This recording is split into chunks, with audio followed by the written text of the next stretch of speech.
On September 11th, 2006, thousands from all over the world gathered in New York City, New York. They wore black shirts, reading Investigate 9/11, and held banners that read, "Ask questions, demand answers." This day marked the 5th anniversary of the terrorist attacks of September 11th, 2001. Although the 9/11 Commission report had been published over 2 years prior, many Americans and citizens worldwide remained convinced that the truth was being withheld from the public.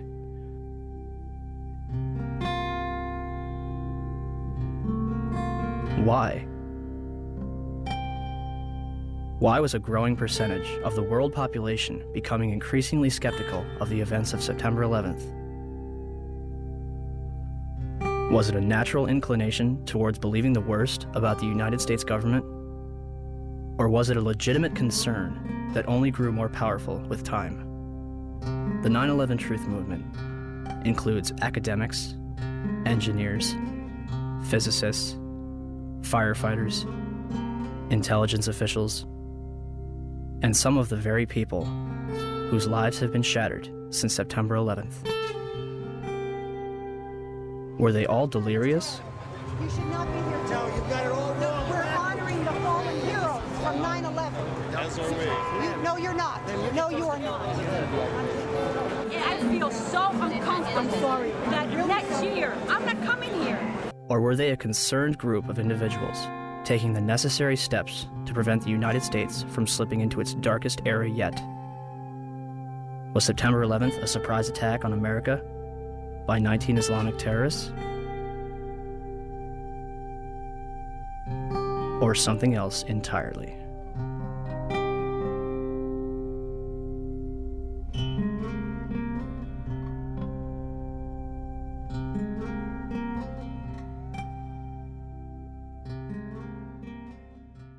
George Bush has spent an uncomfortable day with his people trying to explain away why he failed to pass on warnings the White House had received before September the 11th that terrorists were planning to hijack American aircraft.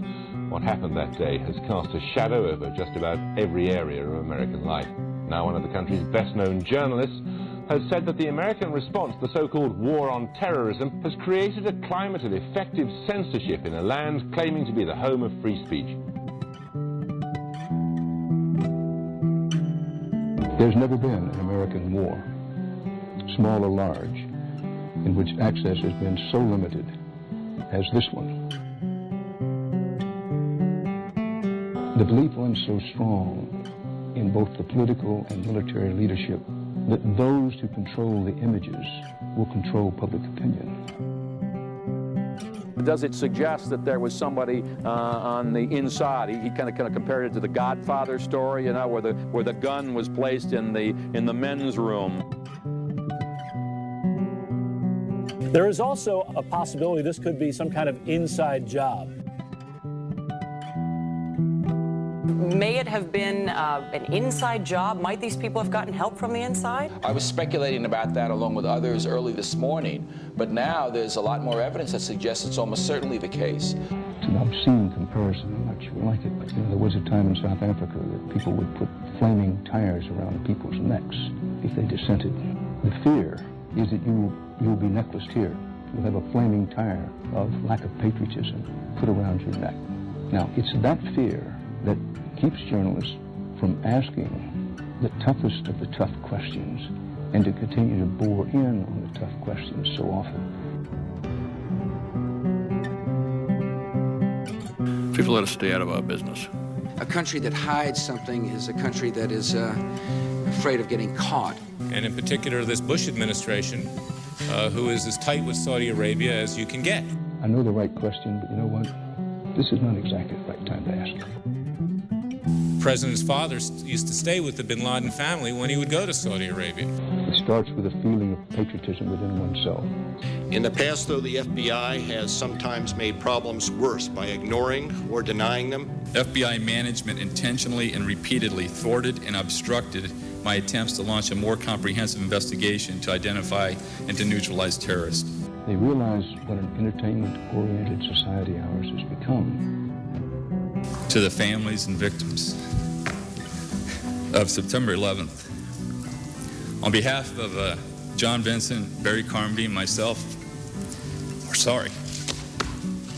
And, I want to say quietly, but as forcefully as I can, that I hope this doesn't go any further. It's gone too far already.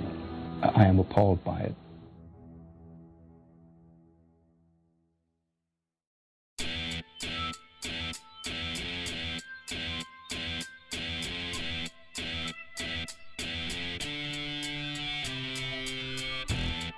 On September 13th, the United States government declares that it has overwhelming evidence that bin Laden is responsible for the attacks. The Taliban offers to hand over Osama bin Laden if the United States can provide evidence. Our position in this regard is that if America have evidence and proofs, they should produce it, and we are ready for the trial of Osama bin Laden in the light of evidence. Are you willing to hand Osama bin Laden to the United States or not? No. Without evidence, no. September 23rd, 2001. States. The Secretary of State said the administration would soon be able to document its case in public against the Al-Qaeda network and Osama bin Laden. And I think it'll be persuasive. By the next day, the White House was already backpedaling. But is there any plan to present public evidence so that, the average citizen, not just Americans, but people all over the world, can understand the case against Well, I think as Secretary Powell said, there's hope to do that and to do so in a timely fashion over some course of time. But I think the American people also understand that there are going to be times when that information cannot immediately be forthcoming, and the American people seem to be accepting of that. It seems as though you're asking everyone to trust you. This information has yet to be provided to the public. Instead of taking credit, bin Laden denies involvement in the attacks 3 times. December 13th, the Department of Defense releases a videotape allegedly discovered in a house in Jalalabad, Afghanistan. Osama bin Laden describes the attacks along with Khaled al-Harbi. American mainstream media and even President Bush would portray this videotape as absolute proof of his guilt. International establishments question the authenticity of the tape. December 26th, 2001. A Taliban official claims that he has attended the funeral of Osama bin Laden. The next day, a video believed to be recorded on November 19th is broadcast, in which bin Laden praises the attack, but takes no responsibility. The next bin Laden video would not appear until October 29th, 2004, days before the presidential election. The video is described as the clearest claim of responsibility for 9/11. And when questioned why bin Laden's most wanted poster does not indict him for 9/11, the chief of investigative publicity for the FBI, Rex Toome, replied, 9/11 is not mentioned on bin Laden's most wanted poster is because the FBI has no hard evidence connecting Osama bin Laden to 9/11. Clearly, I couldn't really believe what I had just heard, so I repeated it, and he said, yes, that is correct. The FBI has no hard evidence connecting Osama bin Laden to 9/11. What evidence do they have? 2 bags belonging to Mohammed Atta checked in at Portland Airport but failed to make Flight 11 at Boston, containing a 757 video tour and flight manual, an Arab-English dictionary, a handheld flight computer, a Quran, and his will. Why would Atta take his will onto a plane that would be destroyed in a fiery inferno? Marwan al-Sheikh's rental car, discovered at Logan Airport, containing an Arabic flight manual, an airport restricted area pass, and documents from Huffman Aviation. Nawaf al-Hazmi's rental car, discovered at Dulles Airport, containing Muhammad Atta's instructions, a check for a flight school in Phoenix, 4 drawings of a 757 cockpit, a knife, and maps of Washington and New York. Satam al-Sakami's passport, discovered below the Twin Towers. Well, Dan, not far from here, a passerby found the passport of one of the hijackers.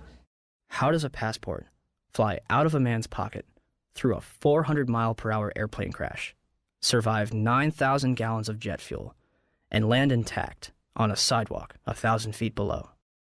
Mahed Maked and Nawaf al-Hazmi's ID cards discovered in the wreckage at the Pentagon. An ID, Saeed al-Ghamdi's passport, Ahmed al-Nami's driver's license, passport photos, and a business card found in Shanksville. The list goes on. A former high-level intelligence official commented to New Yorker magazine, "Whatever trail was left deliberately for the FBI to chase." They used hundreds of different payphones and cell phones, often with prepaid calling cards that are extremely difficult to trace. And they made sure that all the money sent to them to fund their attacks was wired in small amounts to avoid detection. Small amounts? Lieutenant General Mahmoud Ahmed, the director of the Pakistani Inter-Services Intelligence Agency, the ISI, was reported to have wired $100,000 to Muhammad Atta in August 2001. This transfer was facilitated by Saeed Sheikh, the man who allegedly kidnapped and murdered Wall Street Journal reporter Daniel Pearl, who is investigating the ties between the ISI and Islamic militants. And the Pakistanis, of course, if you know your history, have only been a couple of degrees of separation away from the so-called Al-Qaeda hijackers. The ISI has had a long-standing relationship with the Central Intelligence Agency, dating back to the 1980s with the establishment of the Mujahideen in Afghanistan, which would evolve into Al-Qaeda. I focus in on the wire transfer that General Mahmoud Ahmed wired to Muhammad Atta right before 9/11. That's pretty crucial because General Mahmoud Ahmed was actually meeting with key Washington, D.C. insiders, Senator Bob Graham, Porter Goss, the future director of CIA, on the morning of 9/11. And he has a relationship not only with the CIA, but with Dick Armitage at State Department, Mark Grossman at State Department. Yes. Are you aware of the reports at the time that ISI chief was in Washington on September 11 and on September 10th, $100,000 was wired from Pakistan to these groups here in this area? And why he was here, was meeting with you or anybody in the administration? I have not seen that report, and he was certainly not meeting with me. Yes? In the White House transcript of this exchange, which is delivered to the press, the information about the ISI is censored. Bob Graham and Porter Goss will later co-head a joint inquiry which publicly claims that the Bush administration received absolutely no intelligence that could have prevented the attacks. The meeting begins at 8 a.m. over breakfast at the Capitol building and lasts through Flight 175's impact with the South Tower. During his visit, which began on September 4th, Ahmed would also meet with the present CIA director, George Tenet. A month later, after reports of the transfer between himself and Atta, Mahmoud Ahmed retires from the ISI. The 9/11 Commission report will later conclude that they saw no evidence that any foreign government or foreign government official supplied any funding.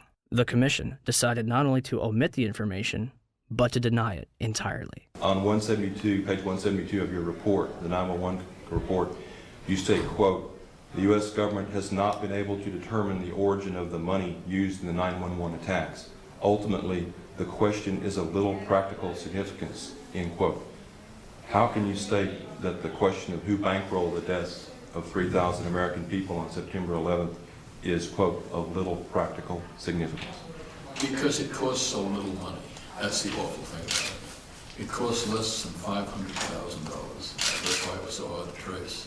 We were able to find pieces of the $500,000, but it came in very small pieces. And you said earlier $500,000 to do the 9/11 operation. Well, we know that $100,000 was wired to Muhammad Atta directly from the head of Pakistani ISI. Well, I'm not aware of $100,000, but Pakistan, I think, is the most dangerous country in the world. Why was there such a vested interest in covering up the transaction between the ISI and Muhammad Atta?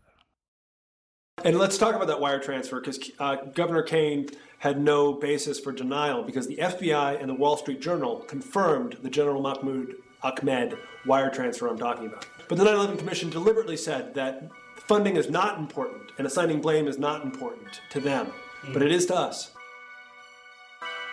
As if their funding was not suspicious enough, a number of hijackers reportedly trained at U.S. military bases. As hard as this is to believe that 2 of the alleged terrorists involved in what happened on Tuesday may have attended schools run by the U.S. military. Now, this is according to a senior defense official.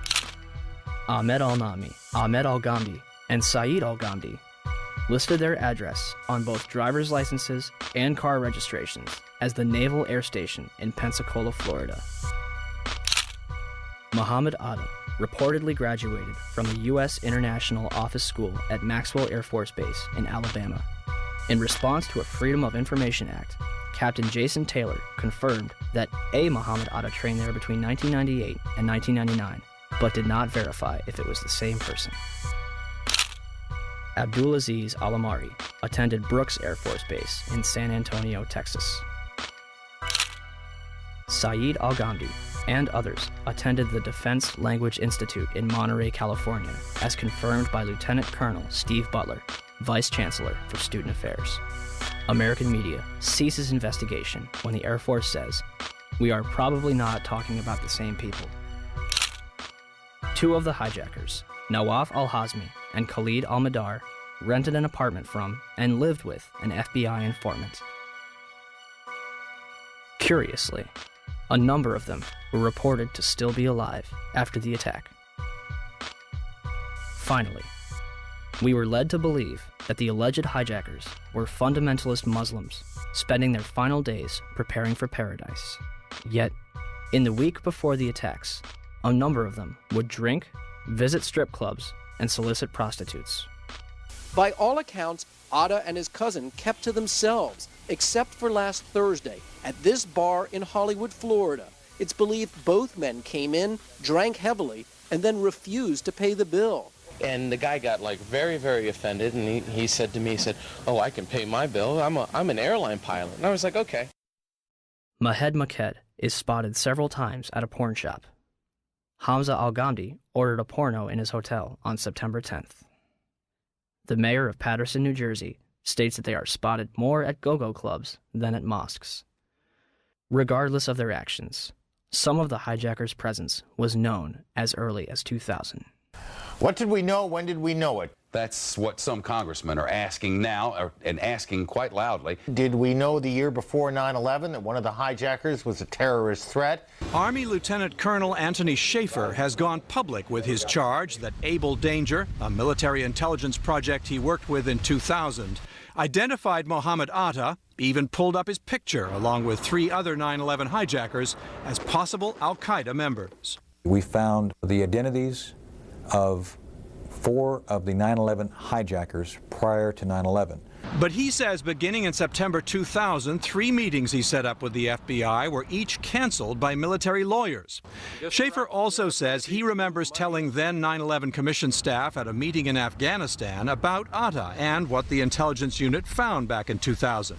And he was surprised that it did not show up in the Commission's report. I'm told confidently by the person who did move the material over that the 9/11 Commission received 2 briefcase-size containers of documents.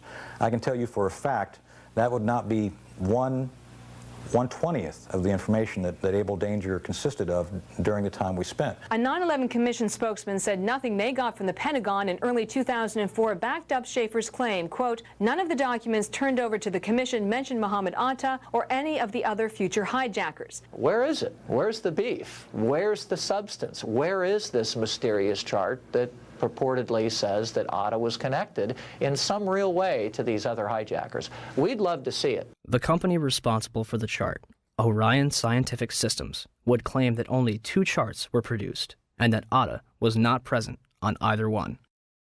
Throw them all out, John. These are all the charts. Spread them out. These are all Orion-produced charts. These charts were all done by the data mining efforts. So the Orion Corporation lied to the Senate Judiciary Committee staff. All data mining efforts, and yet the company said to the Senate Judiciary staff, "We don't have any of those charts. They're not ours." Well, here they are. and their logos are on each one of them. Well, Mr. Chairman, at least 2 of the 5 people that were going to appear today were threatened with removal of their security clearances if they continue to talk about this. This is going back. Are you at liberty to identify who those 2 are? I will to you. I'd rather do it privately since the Defense Department has chosen not to allow anyone to testify, but I will provide that information to the committee. For the life of me, I don't understand why, as I understand it, I stand corrected if I'm wrong, but I understand the witnesses we assumed we were going to get to hear from the Defense Department have been pulled. They may be or may not be in the room, but have been instructed that they cannot testify. I think that's a big mistake. This is actually a chart of Al-Qaeda and the various cells around the world. Much of this data, most of it was obtained prior to 9/11 by the work of Able Danger. As you see, there is an actual photograph of Muhammad Atta. What does that depict generally? It depicts the organizational and activity associations of Al-Qaeda operatives that were involved in 9/11 and related events. And at the time, if the commission had looked into this in early 2004, the charts that had Muhammad Atta on it still existed. There was a chart in Mr. Smith's office. There was the chart that still should have been in the Defense Intelligence Agency because it wasn't destroyed within Lieutenant Colonel Schaefer's files until the spring of 2004. The same with the chart that Mr. Smith had. Our support to Able Danger became severely restricted and ultimately shut down due to intelligence oversight concerns. I was supported vigorously by both the LEWA and the INSCOM chain of commands, and we actively worked to overcome this shutdown for the next several months. In the midst of this shutdown, I, along with one of my analysts, Chief Warrant Officer 3 Terry Stevens, were forced to destroy all data, charts, and other analytical products that we had not already passed on to SOCOM related to Able Danger. Another former DOD official will testify today that he was ordered to destroy up to 2.5 terabytes of data.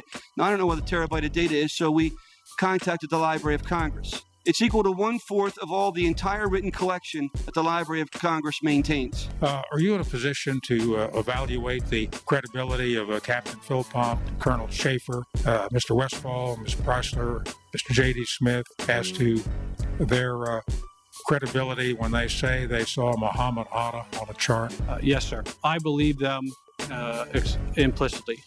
Lieutenant Colonel Tony Schaefer, who was the first member of Able Danger to go public, has now been told in writing by the Defense Intelligence Agency that he can't speak to members of Congress or their staff without prior approval. And now a security clearance, which allowed him to deal with classified information, has been pulled. The congressman says Schaefer has been gagged, punished for speaking up. The official response to Able Danger began in September 2005 with a letter from 9/11 Commissioner Slade Gordon to Senator Arlen Specter. Gordon concludes by saying that since Condoleezza Rice, President Bush, and the White House denied that Able Danger identified the 9/11 hijackers, it never happened. A 6-month investigation by the Senate Intelligence Committee concluded in December 2006 that Able Danger did not identify Muhammad Atta or any other 9/11 hijacker. Can we be certain that the hijackers were radical Muslims on a suicide mission? Or is there a possibility that they were trained, funded, and protected in our own country? Rach Deskin. Yes, ma'am, Sergeant Rorta. Yes. I'm just letting you know for information we're having an exercise, SF exercise. We're having a comm out. Okay. Guys. Happy, thanks. All right, thank you. Back. Between September 2000 and June 2001, the Federal Aviation Administration, FAA, would scramble fighter jets to intercept errant aircraft 67 times. Interceptions are routine and usually occur within 10 minutes of a sign of trouble, such as permanently losing radio contact and transponder signal or flying off course. On the morning of September 11th, according to official accounts, 4 commercial airliners would be off course and out of communication, and not one of them would be intercepted.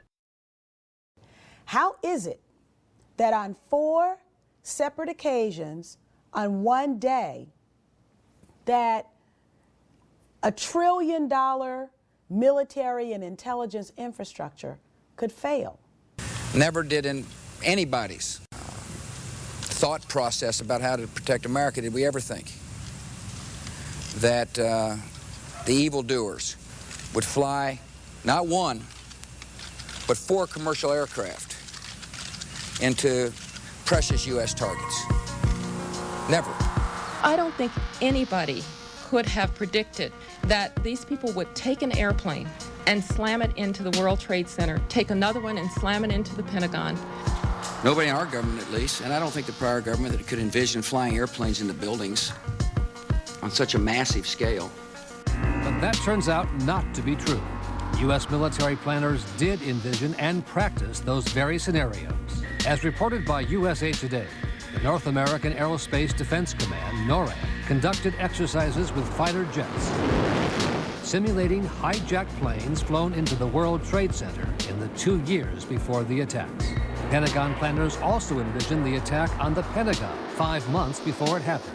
According to this April 2001 Pentagon email, Air Force officials wanted a war game, having a terrorist group hijack a commercial airline and fly it into the Pentagon. The idea was to check response times to launch fighter jets. But according to the Pentagon email, the plan was ultimately rejected by senior Pentagon officials as too unrealistic. Still to come are questions, big questions, about NORAD's response on the day of the attack. Why, despite all the exercises and the planning, Peter, jet fighters were not in place anywhere near New York or Washington. Quite an amazing story. Many thanks, Brian. Brian Ross.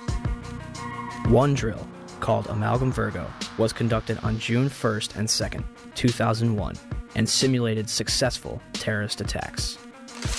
Its purpose was to focus on unconventional threats, including an airborne hijacking.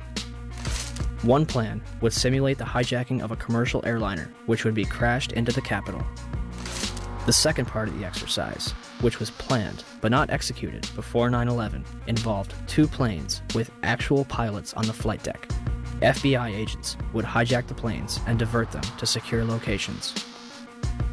And on its cover, Osama bin Laden. In fact, multiple war games were underway on 9/11 itself. The question was, we had 4 war games going on September 11th, and the question that I tried to pose before the secretary had to go to lunch was whether or not the activities of the 4 war games going on September 11th actually impaired our ability to respond to the attacks. The answer to the question is no, did not impair our response. In fact, General Eberhart, who was then the commander of North American Aerospace Defense Command, as he testified in front of the 9/11 Commission, I believe he told them that it enhanced our ability to respond. There were 2 CPXs. There was 1 Department of Justice exercise that didn't have anything to do with the other 3. And there was an actual operation ongoing because there was some Russian bomber activity up near Alaska. So, did the war games ultimately help or hinder our response? September 11th was day 2 of Vigilant Guardian, an exercise staged by the Joint Chiefs and NORAD, which simulated hijacked planes in the northeastern United States. Vigilant Guardian is a branch of Global Guardian, a mass Armageddon exercise being conducted at Offutt Air Force Base in cooperation with NORAD. Originally scheduled to take place in late October, Global Guardian was moved to September. The exercise is reportedly canceled after the second Twin Tower is hit. 3 E-4B Doomsday planes remain airborne. 2 government sources familiar with the incident tell CNN it was a military aircraft, but say the details are classified.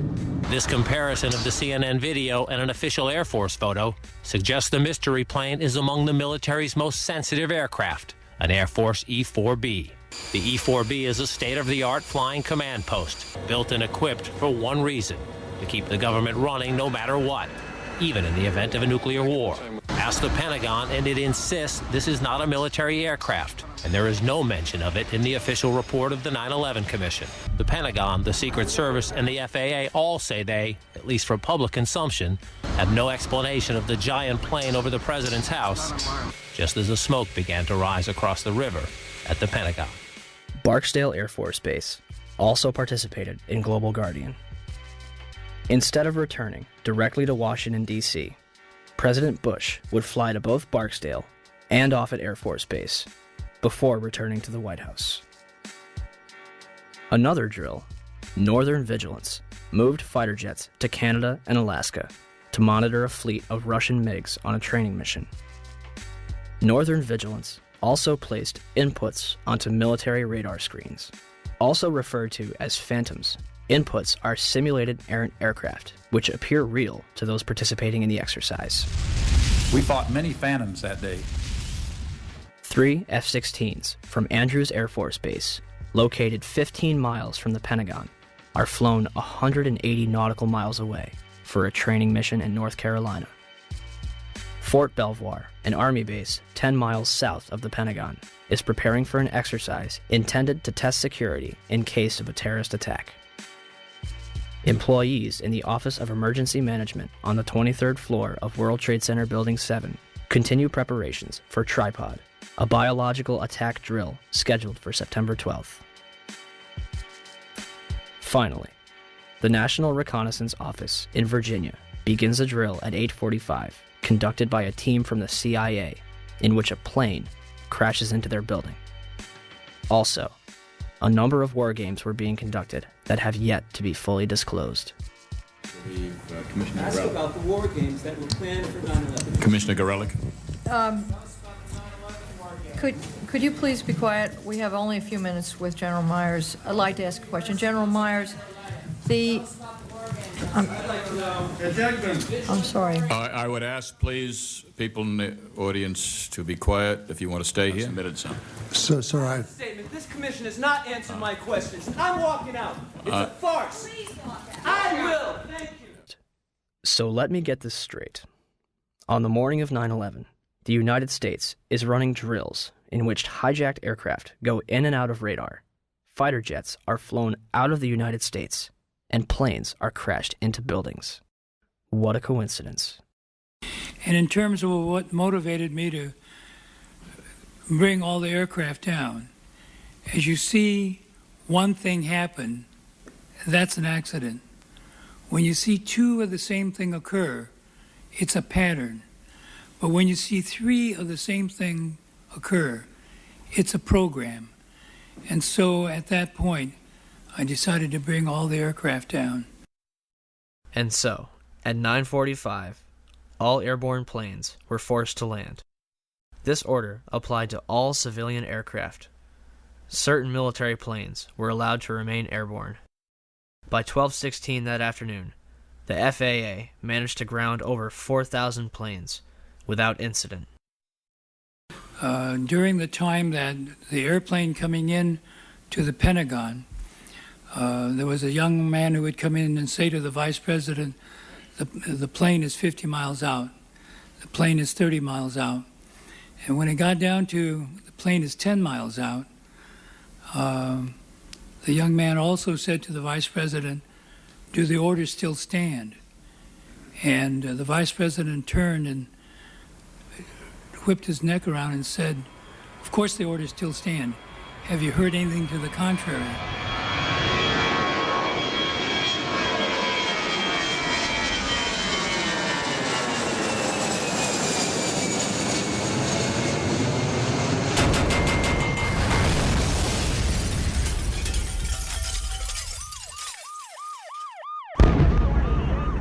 .37, Arlington, Virginia.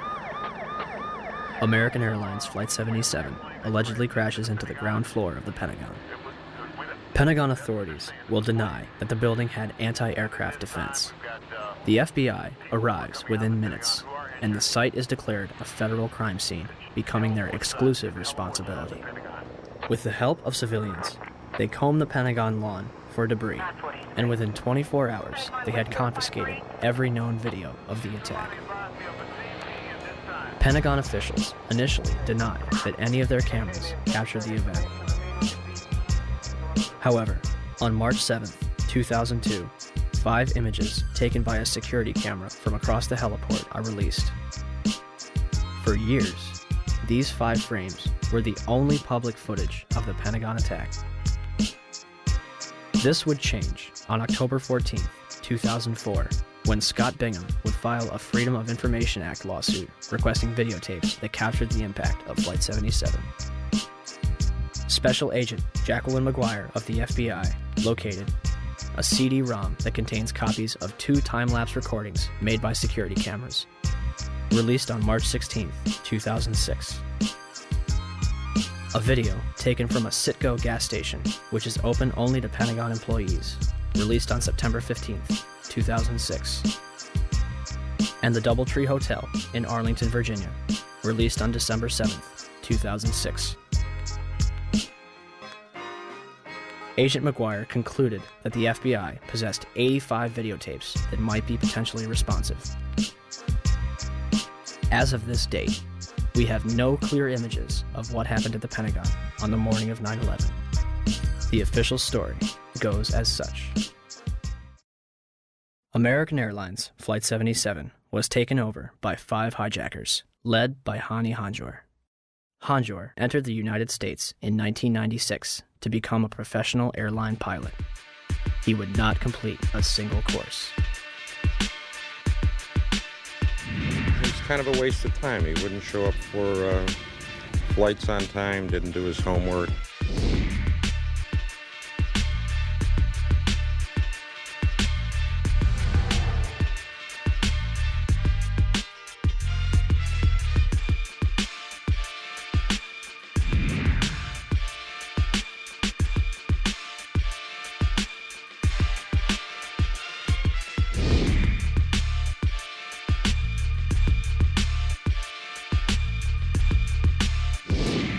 Average or below average piloting skills. English was very poor, uneventful from our perspective.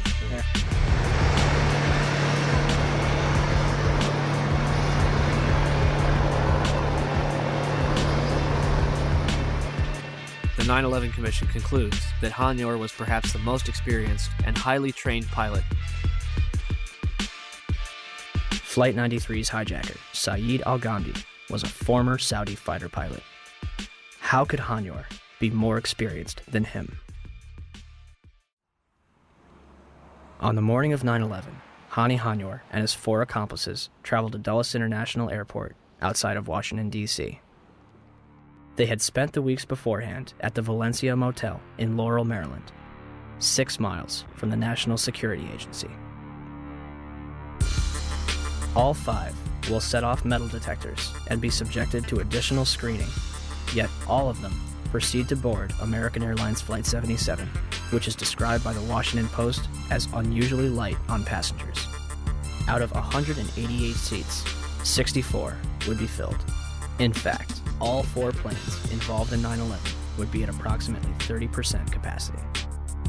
The hijackers will board alongside Barbara Olson, the wife of Solicitor General Ted Olson, and a number of employees from Boeing, Raytheon, the Department of Defense, Lockheed Martin, American Airlines, the Navy, Army, and other government agencies. The pilots were Officer David Charlebois and Captain Charles Burlingame. Charles Frank Burlingame III, an aeronautical engineer and a graduate of both the Naval Academy and Top Gun Fighter Pilot School, flew F-4 fighter jets and developed anti-terrorism strategies at the Pentagon before retiring in 1989 to take a job at American Airlines. He would remain active in the reserves and anti-terrorism exercises until 1996.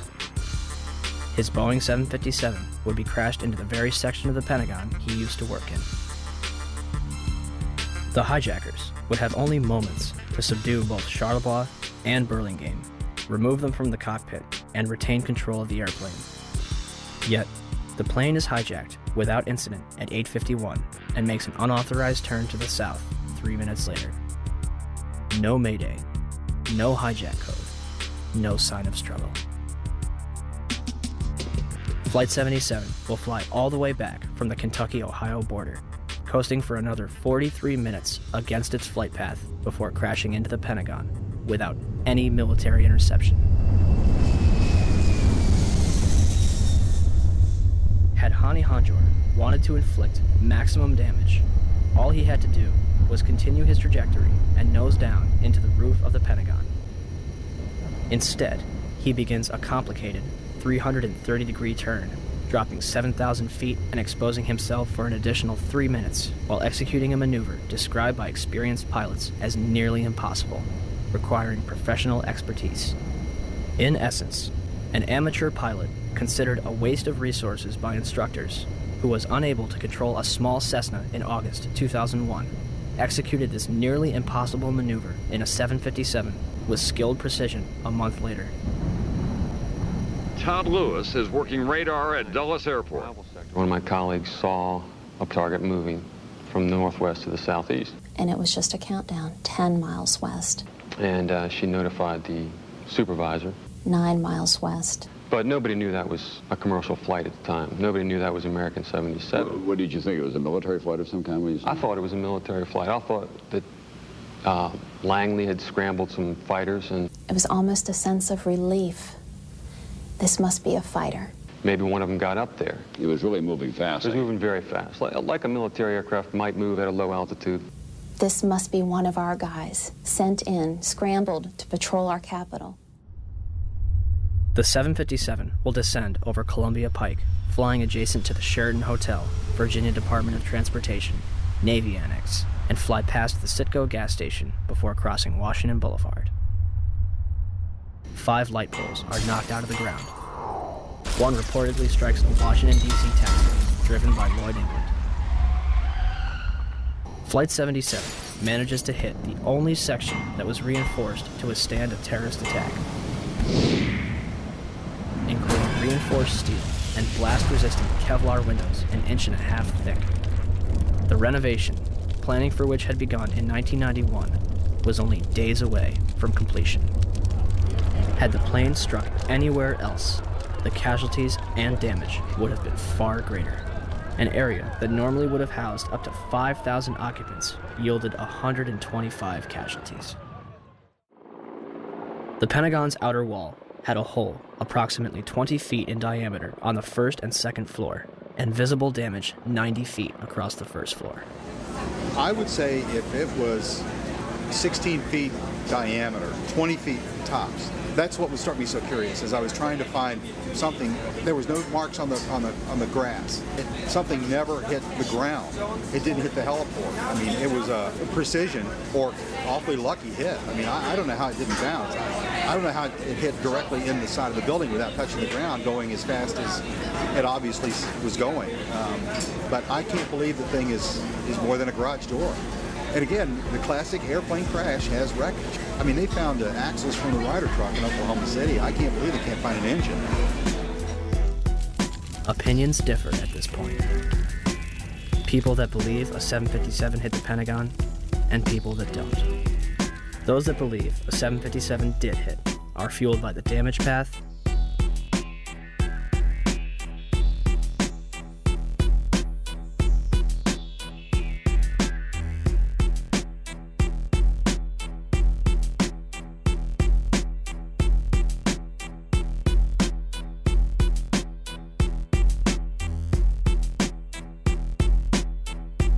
wreckage outside the building,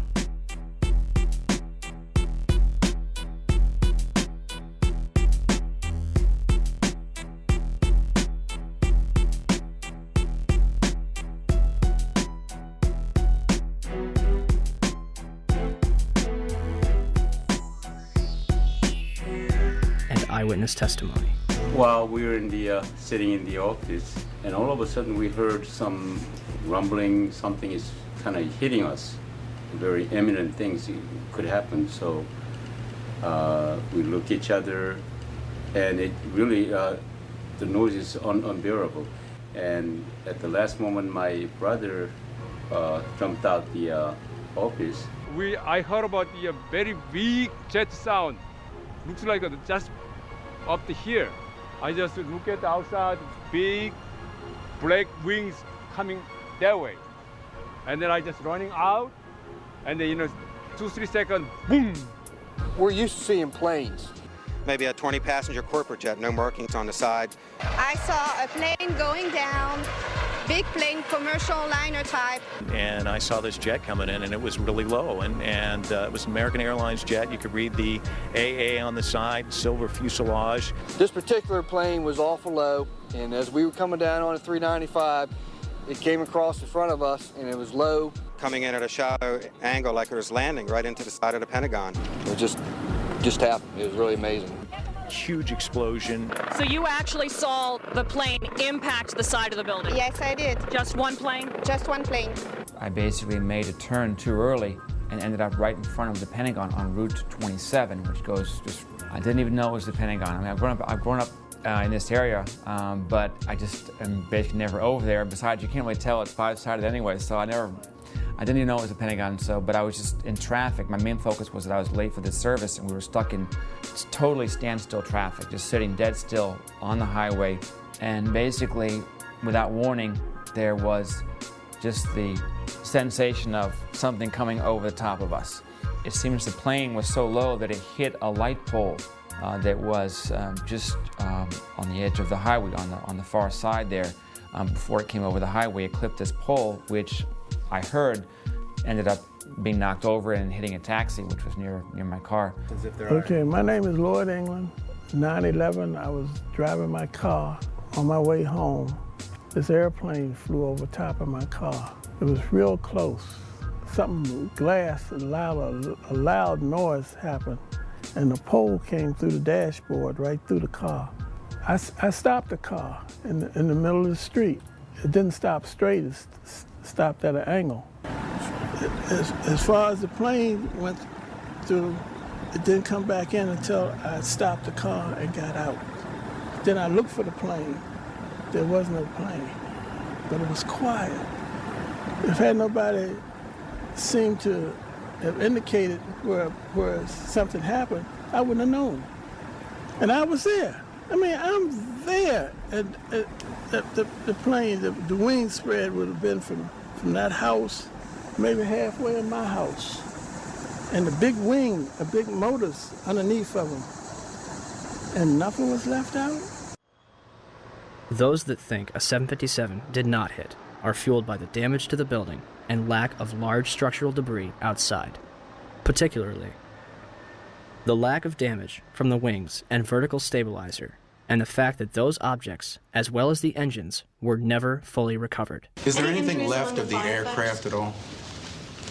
First of all, the question about the aircraft, there are some small pieces of aircraft visible from the interior during this firefighting operation that I'm talking about, but not large sections. In other words, there's no fuselage sections and that sort of thing. They said it was a plane, and I didn't see any pieces of any plane, and I couldn't believe that a plane hit the building.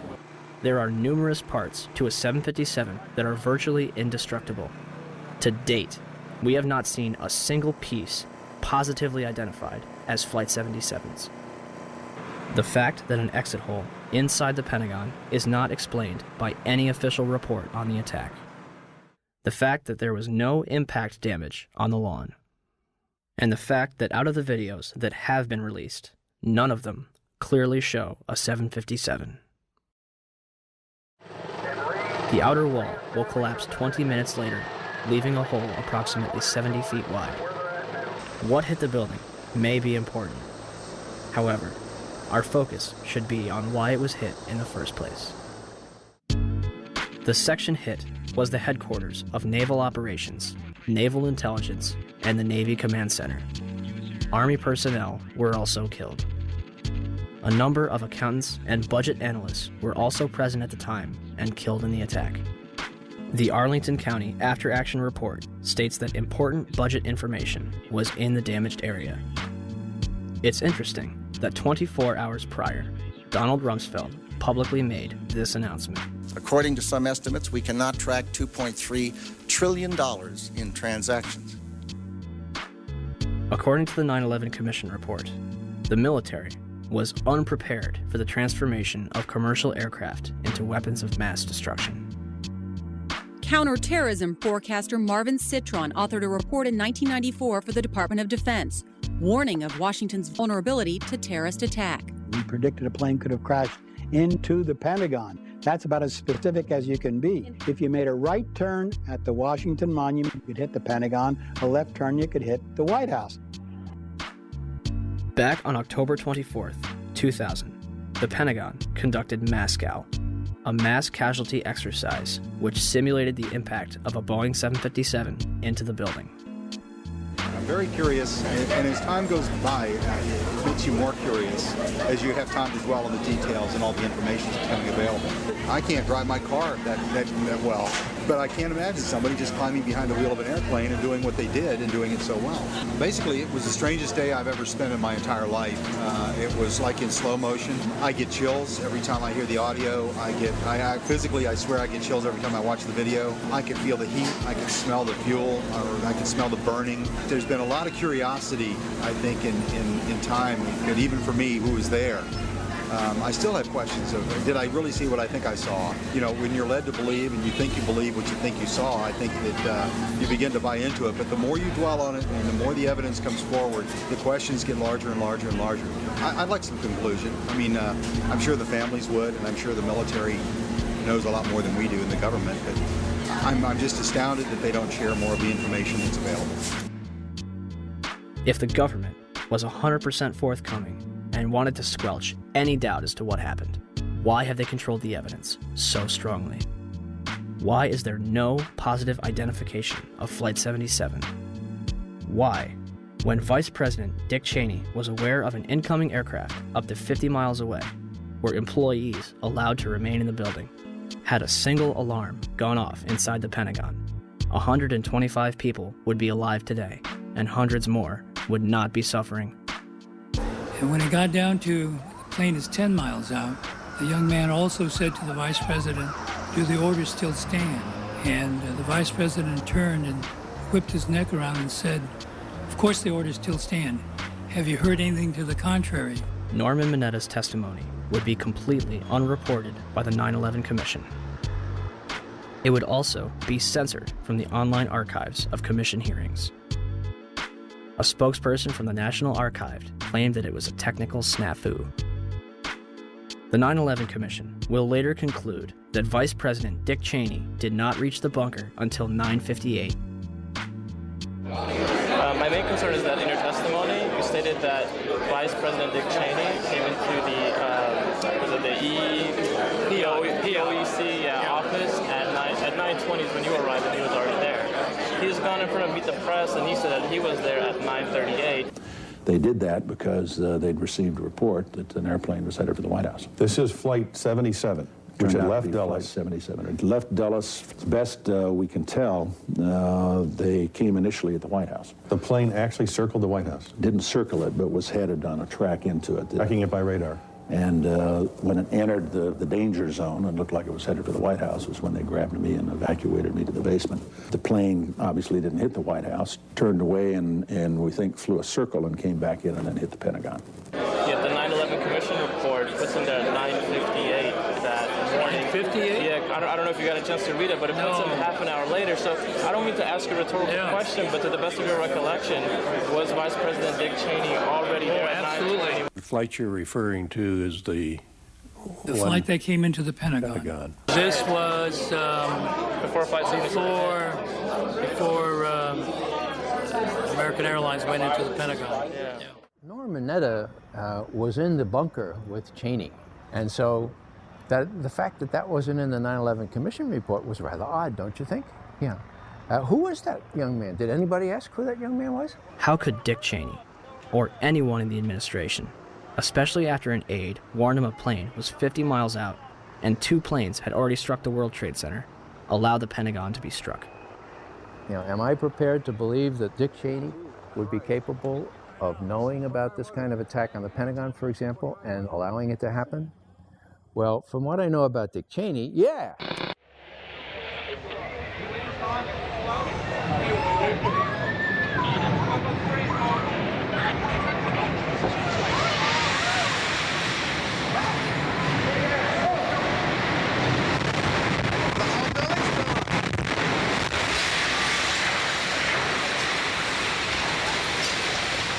Holy fucking Jesus!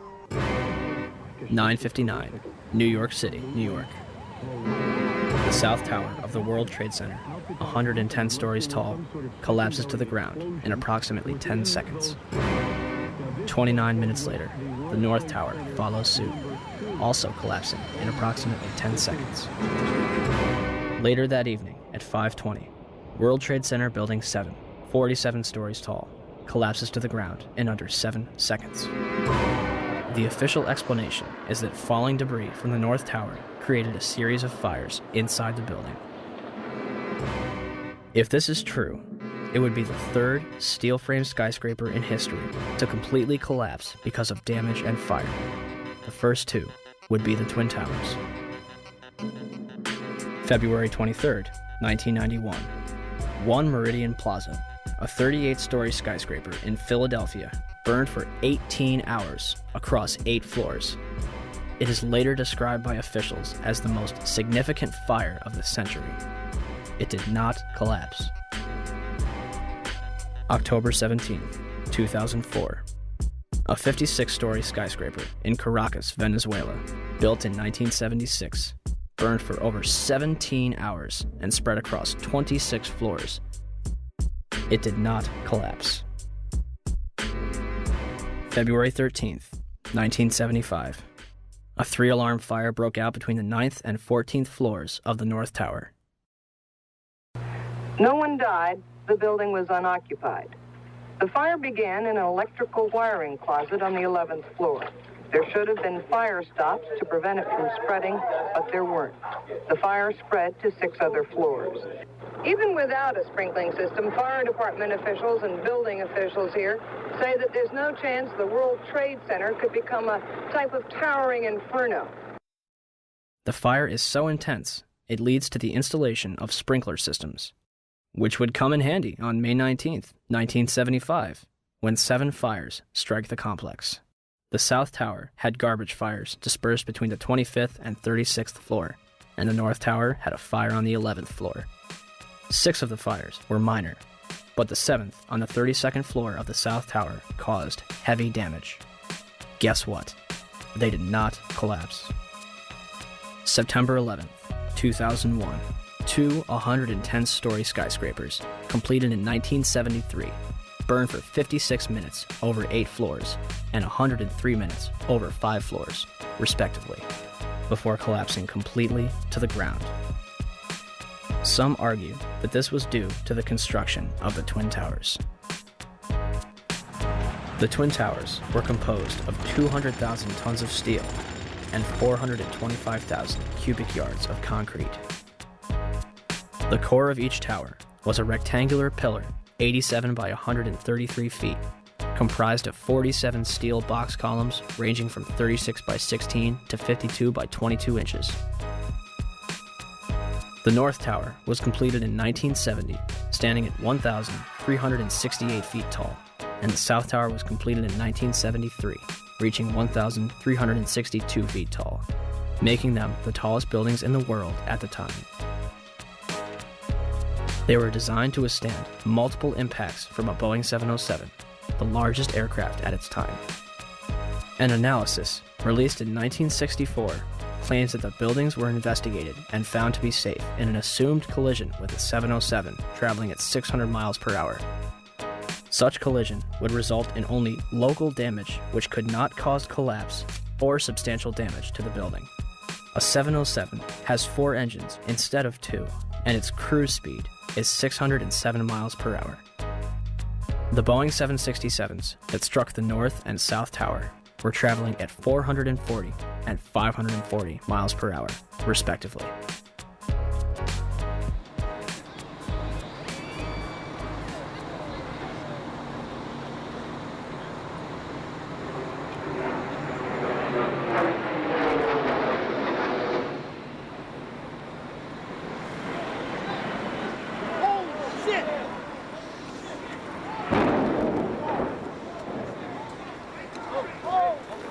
Breaking news on WCBS 880, right here, right now. A I believe if we can get in touch with him, we have a witness who saw what happened at the World Trade Center. This apparently was a commuter plane that smashed into it with such force that the windows of the Pick-a-Bagel smashed with a big bang. Everybody was very frightened. Did you manage to see what kind of plane it was? No, I couldn't tell. It was a smaller plane. It looked like a smaller plane, but I couldn't tell. I'm not really sure. A medium-sized body plane with engines on both sides. Almost like a gray-black color in nature on the plane. I would say it wasn't a huge jet, but it was a plane that sounded like it was a fighter jet overhead. I work right next door at 74 Trinity Place. We heard the first one come in. I didn't know what it was. It sounded like a missile. Oh, my God, Ed, another plane just hit the World Trade Center. Another plane. It was a medium-sized plane. Unbelievable. It would appear, Jim, as if there's more smoke coming from the ground and we used to have another, things have fallen to the ground and are burning. And we One gentleman told me he was on the 65th floor standing next to an elevator when the elevator exploded and knocked him out of his shoes. Another woman said that she was working on the 49th floor and she's seen people in the stairwells with burns, broken arms. People are passing out of the stairwells from the heat. She says there's a lot of heat and smoke. It's a horrible scene here. I'm live at Broadway and Fulton. Allison Keyes, WCBS 880 News. All right, thank you, Allison. Basically, there's people running around down the street. All the glass panes that are on the bottom part of the World Trade Center are all blown out. When I first heard it and ran over to the window, it looked like there was fire on the bottom floor. Well, they're ahead there. And all of this, the world... Oh, wait. Oh, my God. Oh, my God, the building fell. Are you there? The building just fell. You said it sounded like the 4th of July. You heard a big explosion before the building fell? I saw it as it was happening, and it sounded as if you had 100 of those little black cat firecrackers and you lit them all off at once. That's what it sounded like. It sounded like the finale of the 4th of July over the East River. Oh, my We just witnessed some kind of secondary follow-up explosion. 10 o'clock Eastern Time this morning, just collapsing on itself. We have no idea what caused this. Almost looks like one of those planned implosions. As if a demolition team set off. When you see the old demolitions of these old buildings, it folded down on itself and it is not there anymore. If you wish to bring anybody who's ever watched a building being demolished on purpose knows that if you're going to do this, you have to get at the under infrastructure of a building and bring it down. Right now, police have to determine is whether that explosion was caused from the initial impact of the plane or whether it was something that was exploded on the ground. Generally speaking, for a building to collapse in on itself like that, it would seem to indicate that there could have been an explosion, a bomb planted on the ground that would make the building collapse within itself. By that evening, eyewitnesses and experts alike were rushing to defend the official narrative of events, claiming that raging jet fuel fires melted the steel inside the Twin Towers. I saw this plane come out of nowhere and just ream right into the side of the Twin Tower, exploding through the other side. And then I witnessed both towers collapse, one first and then the second, mostly due to structural failure because the fire was just too intense. When one of those airplanes crashed into one of the towers, it was the equivalent of a 6-point earthquake. Marlene Davis is the Dean of Architecture at the University of Tennessee. She calls the 110-story tall twin tower tube structures. That means there are no internal columns holding it up.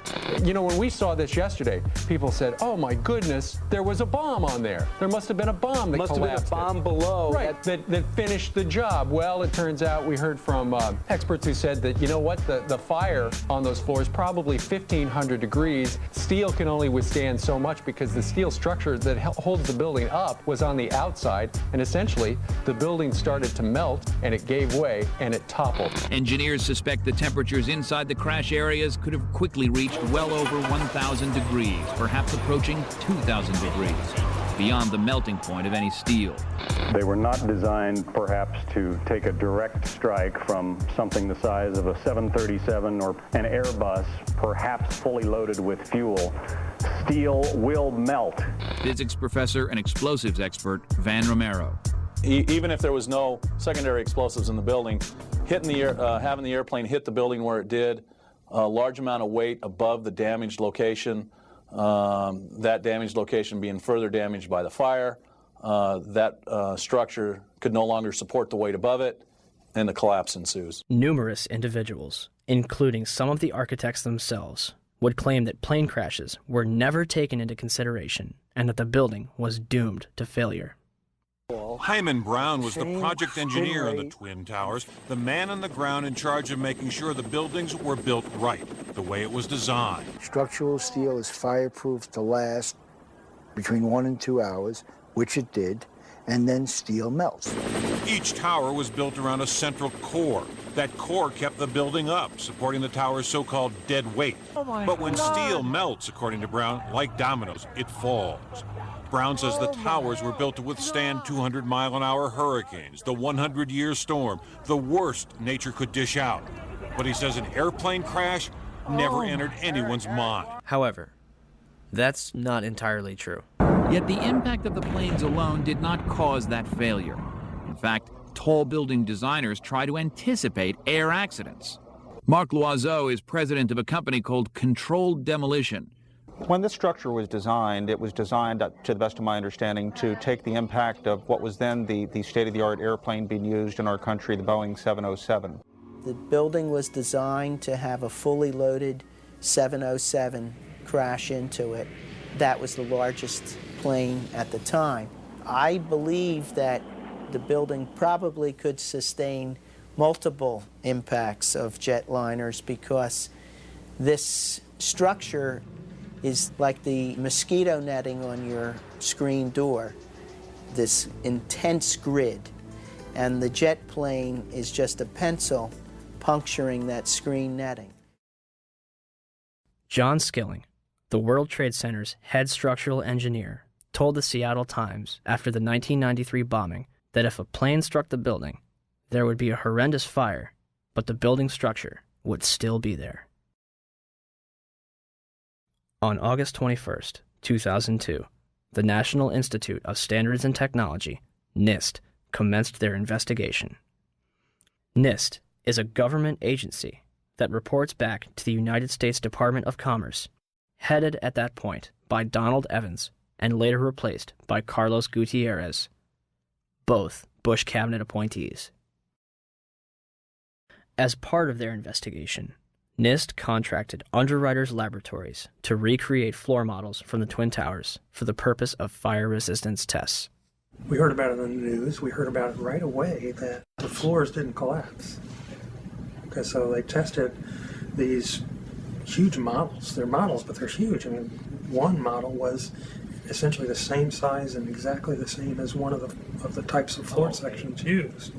And they tested it according to ASTM E119. They exposed it to much longer fire and higher temperatures than we know were present in the World Trade Center. So right away there was a problem. And that's August of 2004. The final report was released on October 26, 2005, producing over 10,000 pages. It will not explain the actual collapse of the buildings. They only claim to get to collapse initiation and state flatly that it led to global collapse. The report, admittedly, does not actually include the structural behavior of the tower after the conditions for initiation were reached and collapse became inevitable. We were charged with finding out the cause of the collapse, and we found what happened. I think we've scientifically demonstrated what was required to initiate the collapse. Once the collapse initiated, the video evidence is rather clear. It was not stopped by the floors below, so there was no calculation that we did to demonstrate that, what is clear from the videos. NIST concludes that they found no evidence suggesting that the World Trade Center towers were brought down by controlled demolition. Where would people get an idea like that? 1. Except for material that was blown outwards, the Twin Towers collapsed into their own footprint symmetrically at nearly free-fall speeds. Newton's laws of motion determine how long it takes an object to travel a certain distance in complete freefall.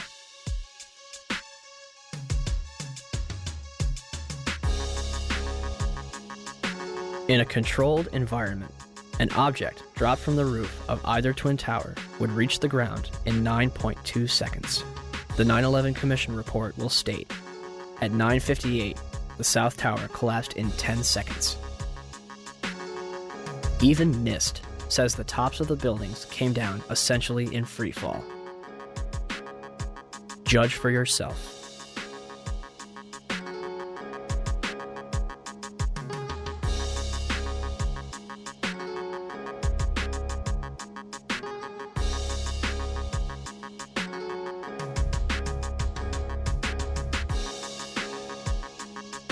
And our conclusion is that the building should not have fallen that rapidly if indeed fire caused the collapse. And in fact, there's one mechanical engineer, Gordon Ross, in the Journal of 911 Studies, who's done a thorough analysis based on conservation momentum. If the official story was correct, then the heating that was supposed to cause the failure would have been a much slower event, and it would have been an asymmetric event. For the tower to collapse straight down onto itself flies in the face of what we know about steel and how steel behaves. When we have a failure in one area, then the failures tend to continue within that area, and you see an asymmetric collapse, possibly the upper section falling off as it twisting away from the tower and falling off. But it's very unusual to see the upper section falling straight through the path of the greatest resistance, which was straight down through the middle of the tower. It just does not add up. 2. Molten metal exceeding 2,000 degrees Fahrenheit was discovered in the rubble of Ground Zero, underneath the Twin Towers and Building 7. Even with heavy rain on September 14th and 21st, a constant stream of fire retardants and water, described as creating a giant lake, these fires would not be extinguished until December 13th, 2001, making it the longest burning structural fire in history. Was the jet fuel responsible? Dr. Frank Gale, who was working with NIST, claimed in 2005. Your gut reaction would be that the jet fuel melted the steel. Indeed, it did not. The steel did not melt. The temperatures that we know existed within the collapse, within the debris pile, are physically impossible from an atmospheric jet fuel fire. Cannot be done. I'm curious about the pool of molten steel that was found in the bottom of the towers. I am too. And please tell me about it. Have you seen it? Well, not personally, but eyewitnesses there found huge pools of molten steel beneath the towers, and some scientists don't think that the collapse of the building could have melted all that steel.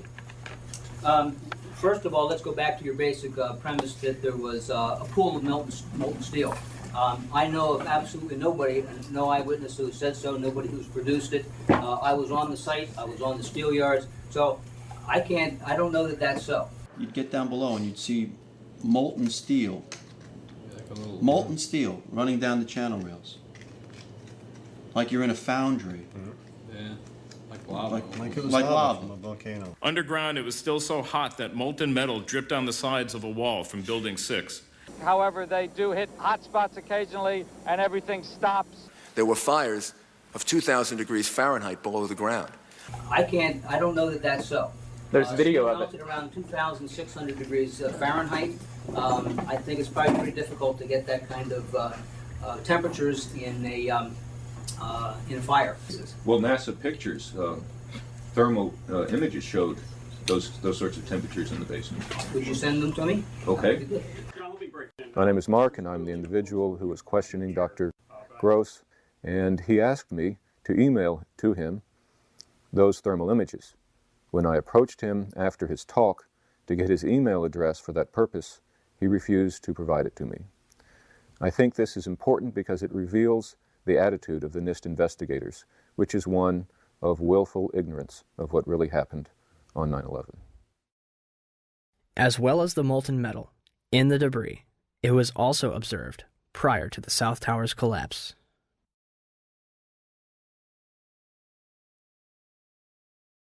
Also, a minute and 20 seconds before collapse, large amounts of white smoke begin pouring from the base of the South Tower.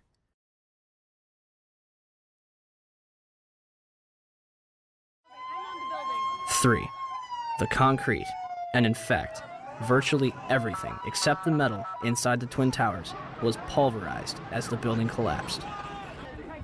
This pulverized material created pyroclastic dust clouds that raced down city streets, coating lower Manhattan in a fine dust. Pyroclastic clouds generally occur during two events: volcanic eruptions and controlled demolitions.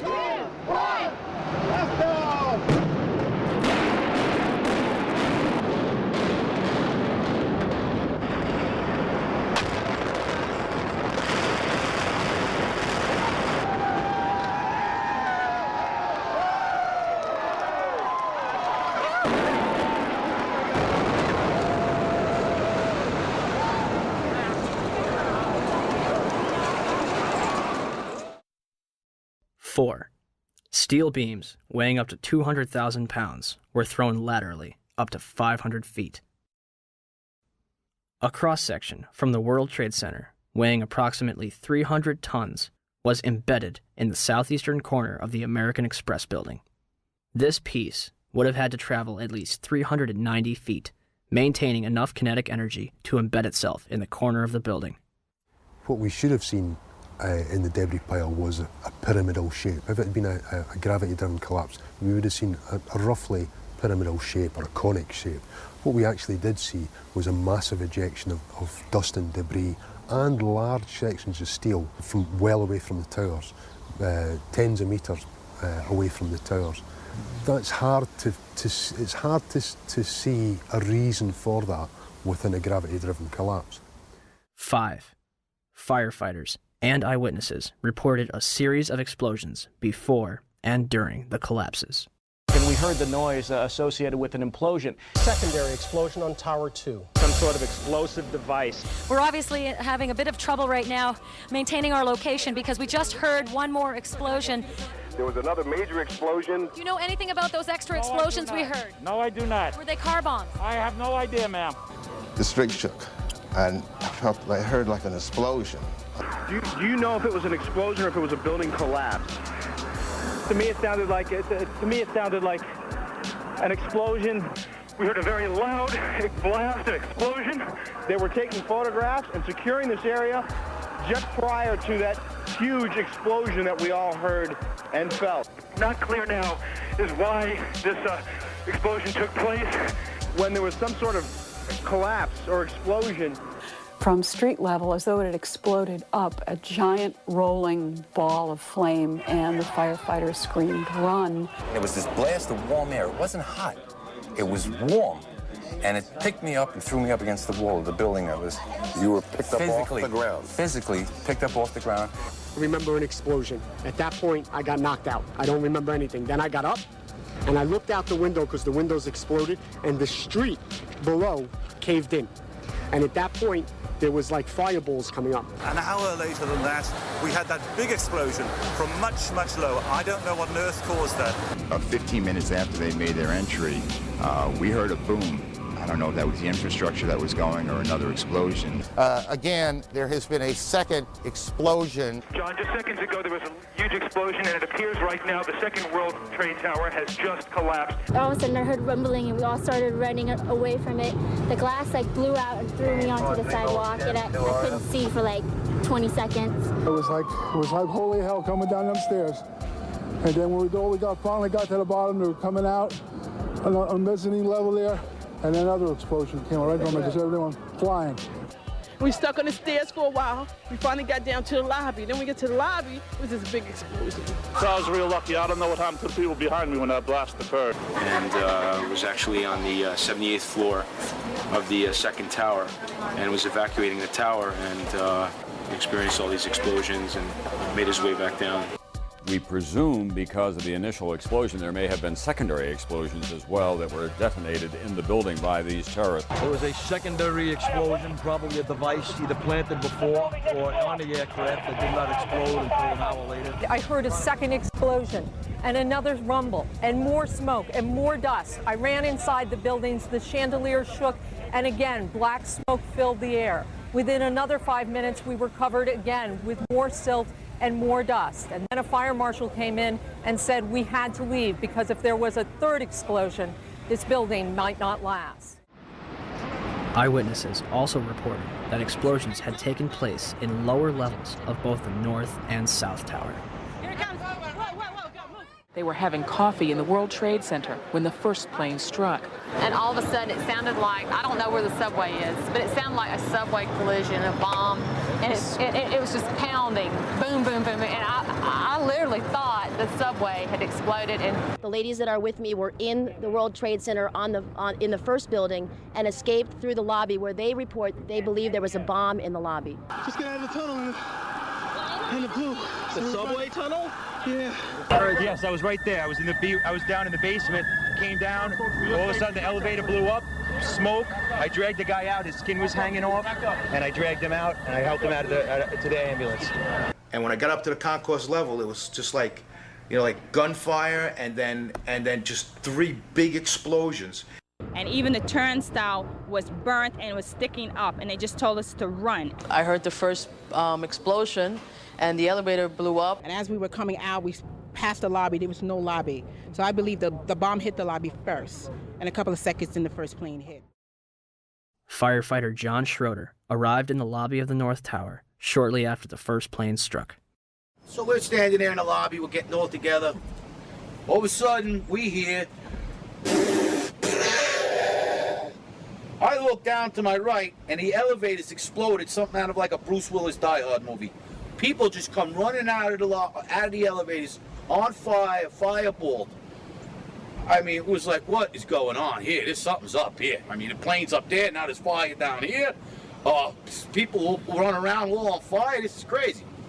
So we were heading up to the 24th floor of the stairwell, and all of a sudden we heard, Mayday, Mayday, second plane, second plane. Swift, we're looking at each other like, come on, second plane? There's no way there's a second plane. Within seconds, our building got rocked. We got bounced around in the stairwell like pinballs, man. And we just said, you know what? Time to go. We got down to the lobby, and everything was blown out, exploded. Everything was... We were the only ones in the lobby now. We're going, wait a second here. Where is everybody? Because the building was coming down the outside. They moved the command post to World Trade Center, too. So now we're like, we didn't get no, where is everybody? We were in the lobby. It looks like everything was exploded. Everything was gone. We're like, what is going on here? We didn't know. We were like, this is crazy. But for every window in the lobby to be exploded, I mean, them windows were like as thick as forget it. They were 2-3-inch glasses. You know, come on. They exploded out of the lobby. You know, something. It wasn't from the jet fuel. No way. The elevators exploded. They were down from the lobby. The lobby was over here.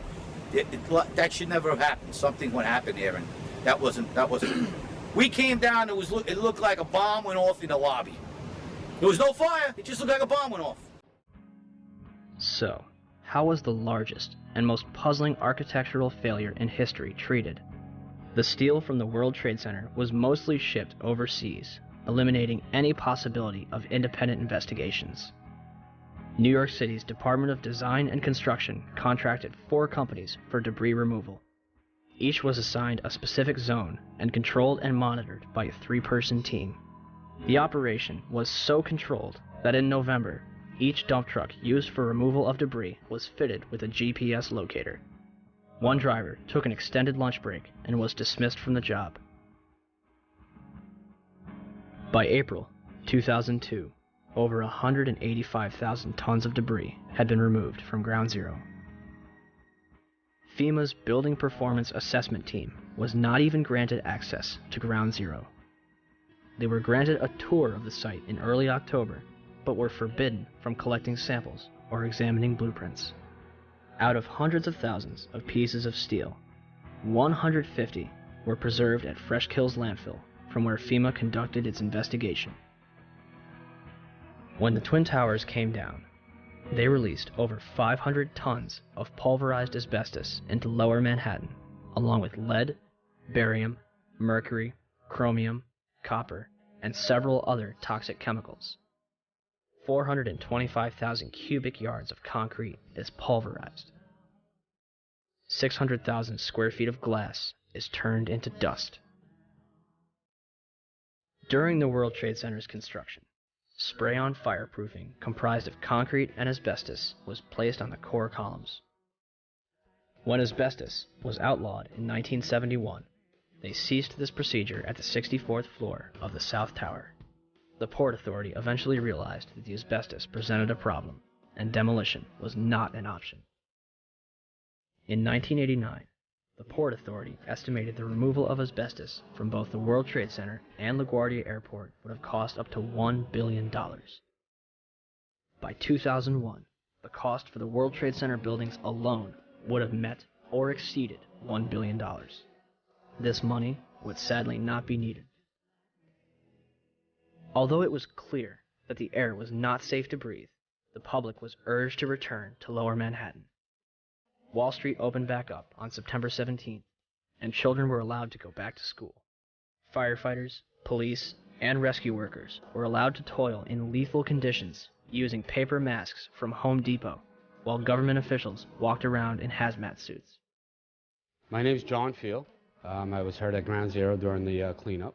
Wow, I was only there for 5 days before I was horribly injured, and I mean horribly injured. Leading up to that day, every day I was there, I complained that it was an unsafe workplace. Someone's going to get it. It just happened to be me.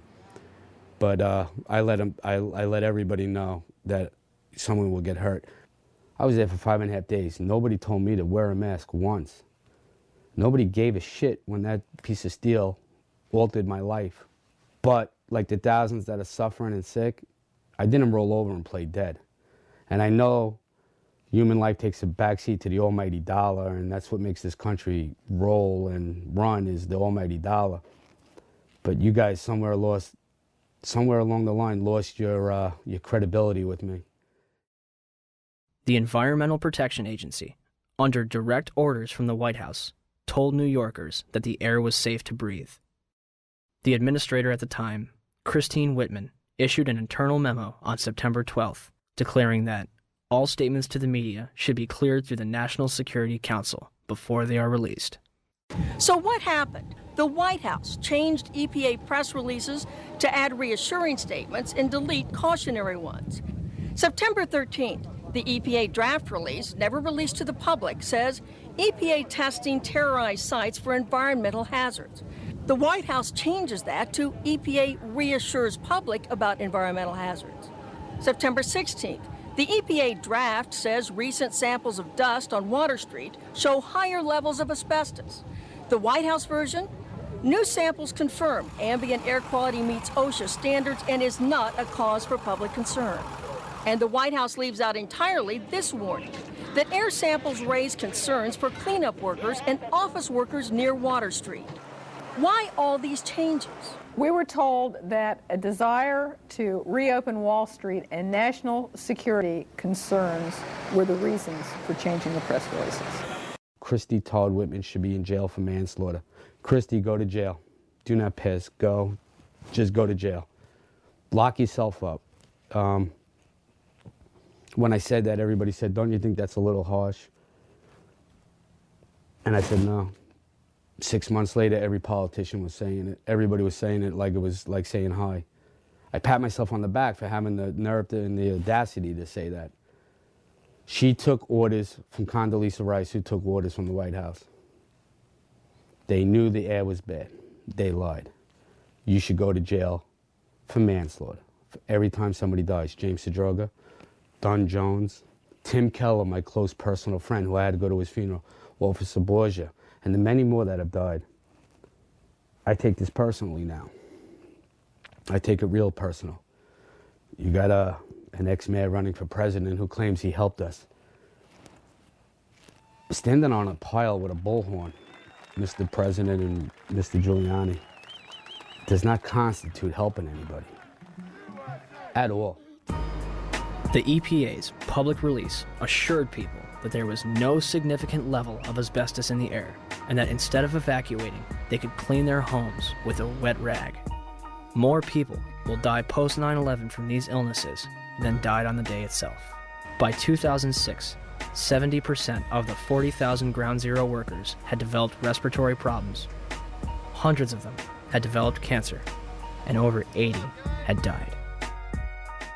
To make matters worse, A large majority of the victims from the World Trade Center were denied a decent burial and treated like garbage. A pile of approximately 500,000 tons of ash located at Fresh Kills landfill contains 1,148 victims that have yet to be identified. Mayor Bloomberg has repeatedly denied family members' requests, replying, "I've only visited my father's grave once." On top of all of this, human remains were discovered up to 400 feet away from the South Tower, on the roof of the Deutsche Bank building. 300 bone fragments were discovered between April 7th and 14th, 2006, and more are expected to be found. Is all of the above possible with a gravity-driven global collapse? Were the Twin Towers brought down as a result of the airplanes that struck them and the fires that followed, or were they brought down in a controlled demolition? All right, some new information coming in. Report from Associated Press of a large plane crashing in western Pennsylvania. This is according to officials at the Somerset County Airport. A large plane crashing in western Pennsylvania. We have that plane crash. I'm sorry, go ahead, Skip. Say it again. Repeat, please, Skip. I'm saying somebody may have made that horrible decision to go ahead and take the plane down.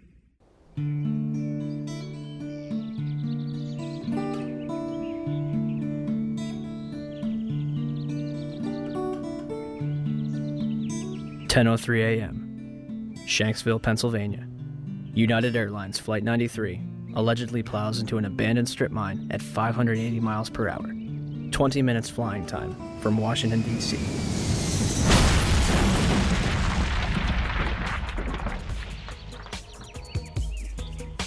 Originally, the official story is that passengers on board the plane overthrew the hijackers and sacrificed themselves to prevent further casualties.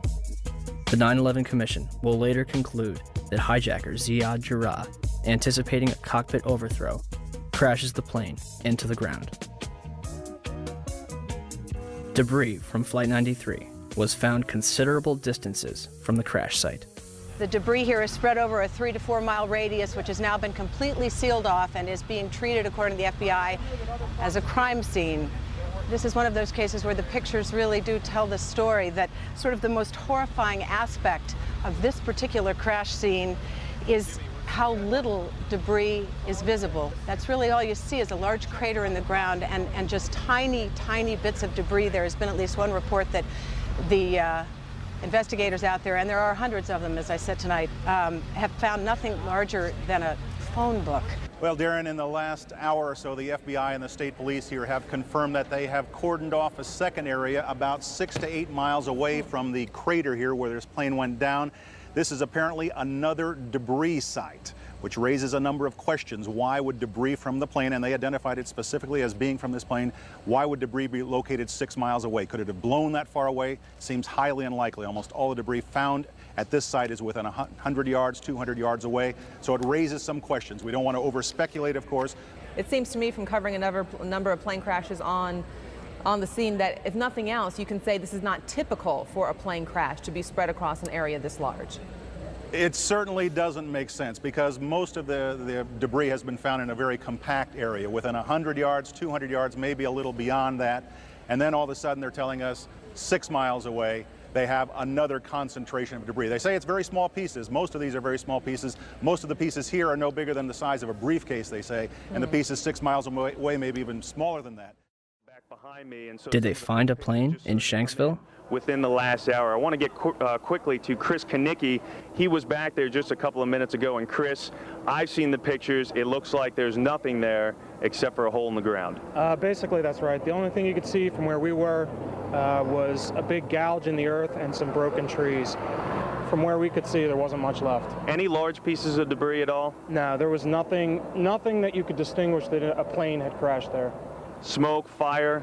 Nothing. It was absolutely quiet. It was actually very quiet. Nothing going on down there, no smoke, no fire, just a couple of people walking around. They look like part of the NTSB crew walking around looking at the pieces. How big would you say that hole was? From my estimates, I would guess it was probably about 20 to 15 feet long and probably about 10 feet long or 10 feet wide. What could you see on the ground, if anything, other than dirt and ash? And you couldn't see anything. You could just see dirt, ash, and people walking around, broken trees. From the Somerset County coroner to the mayor of Shanksville, almost every eyewitness would remark how little of the plane and its passengers remained. But when I got there, I wondered to myself, where is it? The plane was just totally disintegrated. The only thing we didn't see were people. Nothing to indicate that there was even anybody on the plane. I remember asking a state trooper that was there to be sure, is that where the plane went down? It was so hard to tell because there was nothing around. The Pennsylvania state website puts it best. It is difficult to believe that a 757 plunged into the ground with such force that the plane literally disintegrated and created a still, smoldering crater. Is there any historical precedent for a commercial airliner disintegrating upon impact? The emergency services realize their task is hopeless. John Heavey and his team confront the horror of the scene. The twisted wreckage of 191 lies scattered for hundreds of meters. Debris has smashed into the trailer park, destroying 5 homes.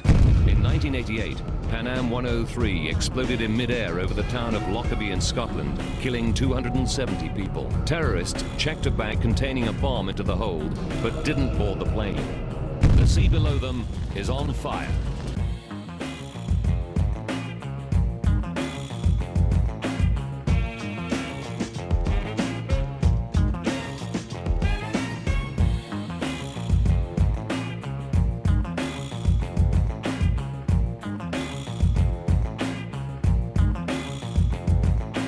The governor is saying that the pilot was able to dump fuel over Jamaica Bay. It immediately veered over to the right, and it came nose down, only a block away from where I was working. And the room just exploded. My daughter got blown through the patio doors.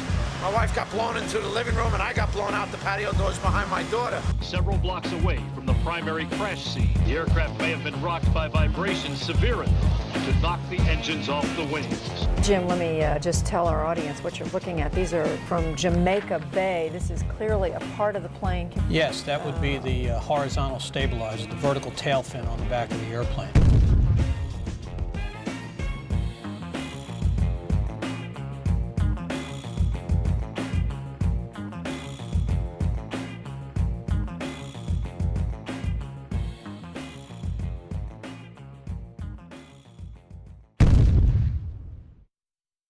In 2006, during the trial of Zacharias Moussaoui, the FBI managed to provide a multitude of evidence that appears to have survived a catastrophic crash in near pristine condition. Among the exhibits were a red bandana, a Kingdom of Saudi Arabia driver's license, John Talignani's driver's license, and flight attendant Cece Lyle's personal effects, including her driver's license and Marriott hotel card. Although a 757 managed to obliterate itself upon impact, paper and fabric managed to survive without a scratch. They also released pictures of an engine and 2 pieces of fuselage. It is not specified where those were found. Once again, the FBI stepped in to supervise every aspect of the investigation. They repeatedly denied family members' requests to listen to the cockpit voice recorder. The FBI gave in on April 18, 2002, as long as the victims' relatives didn't talk about it. And for some reason, the last 3 minutes were unaccounted for. No explanation has been given. Even after Zacharias Moussaoui's sentencing, the actual cockpit voice recorder has yet to be released. The 9/11 Commission concludes that the military was not informed of Flight 93 until 10:07, minutes after it had crashed. We heard the explosion. Actually, our power had gone off, and then we felt a tremor.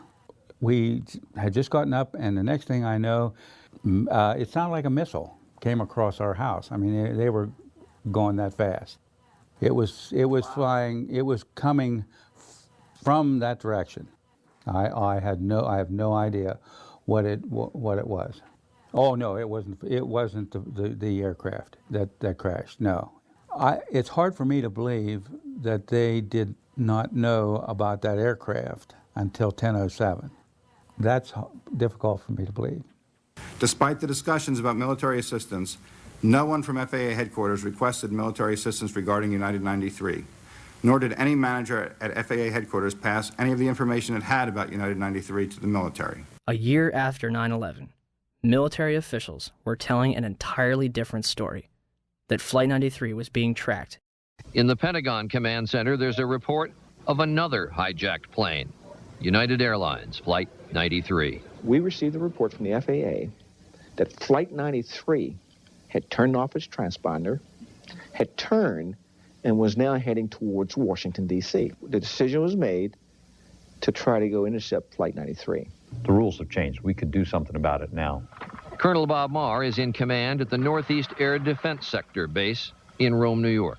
The words that I remember as clear as day was, "We will take lives in the air to preserve lives on the ground." Marr orders his air controllers tell the pilots to intercept Flight 93. United Airlines Flight 93 will not be allowed to reach Washington, D.C. The closure time came and went, and nothing had happened. So you can imagine everything was very tense. Flight 93 is about 175 miles north and west of Washington, flying over Somerset County, Pennsylvania. Up above, a fighter jet streaks by. It was about, 10:03 that the fighters reported that Flight 93 had crashed. Eventually, of course, we never fired on any aircraft. When you heard the plane was down without a shot being fired at it, do you remember what you said? We just witnessed an act of heroism.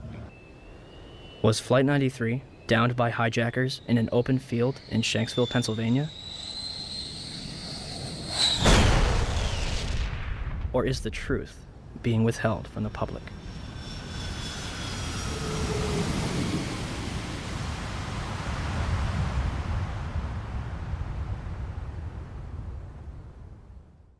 I want to tell you that we are getting word from New York right now that another building has collapsed. I understand that this is a 47-story building.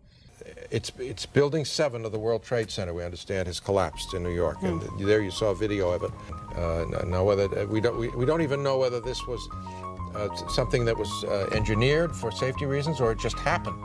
For the third time today, it's reminiscent of those pictures we've all seen too much on television before, when a building was deliberately destroyed by well-placed dynamite to knock it down.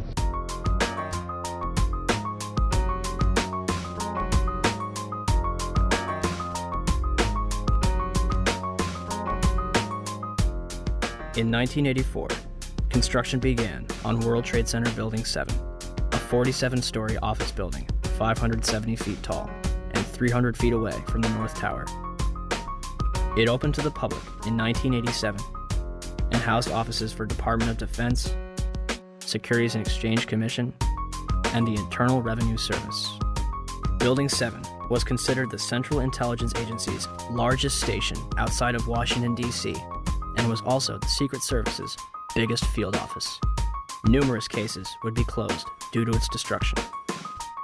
On June 8, 1999, Mayor Rudolph Giuliani's Office of Emergency Management Command Center on the 23rd floor is opened.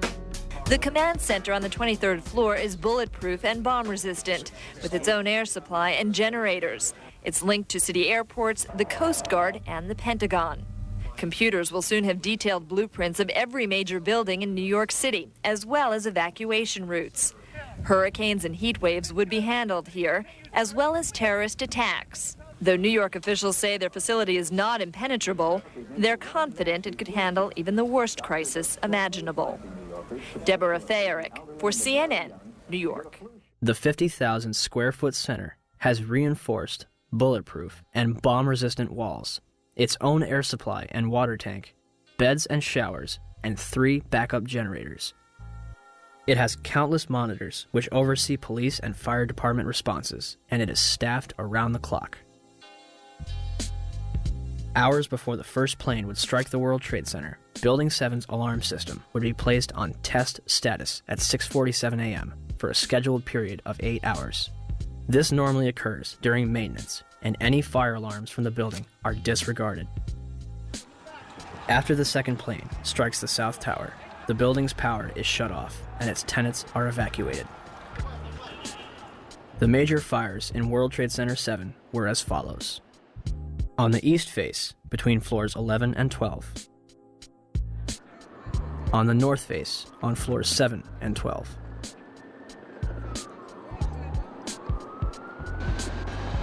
On the west face, between floors 29 and 30. Smoke obscures the entire south face of the building.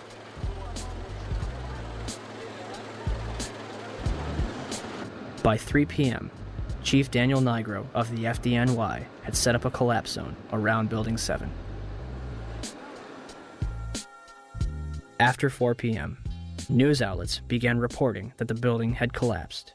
We are getting information now that one of the other buildings, Building 7, in the World Trade Center complex is on fire and has either collapsed or is collapsing. We've got some news just coming in, actually, that the Salomon Brothers building in New York, right in the heart of Manhattan, has also collapsed.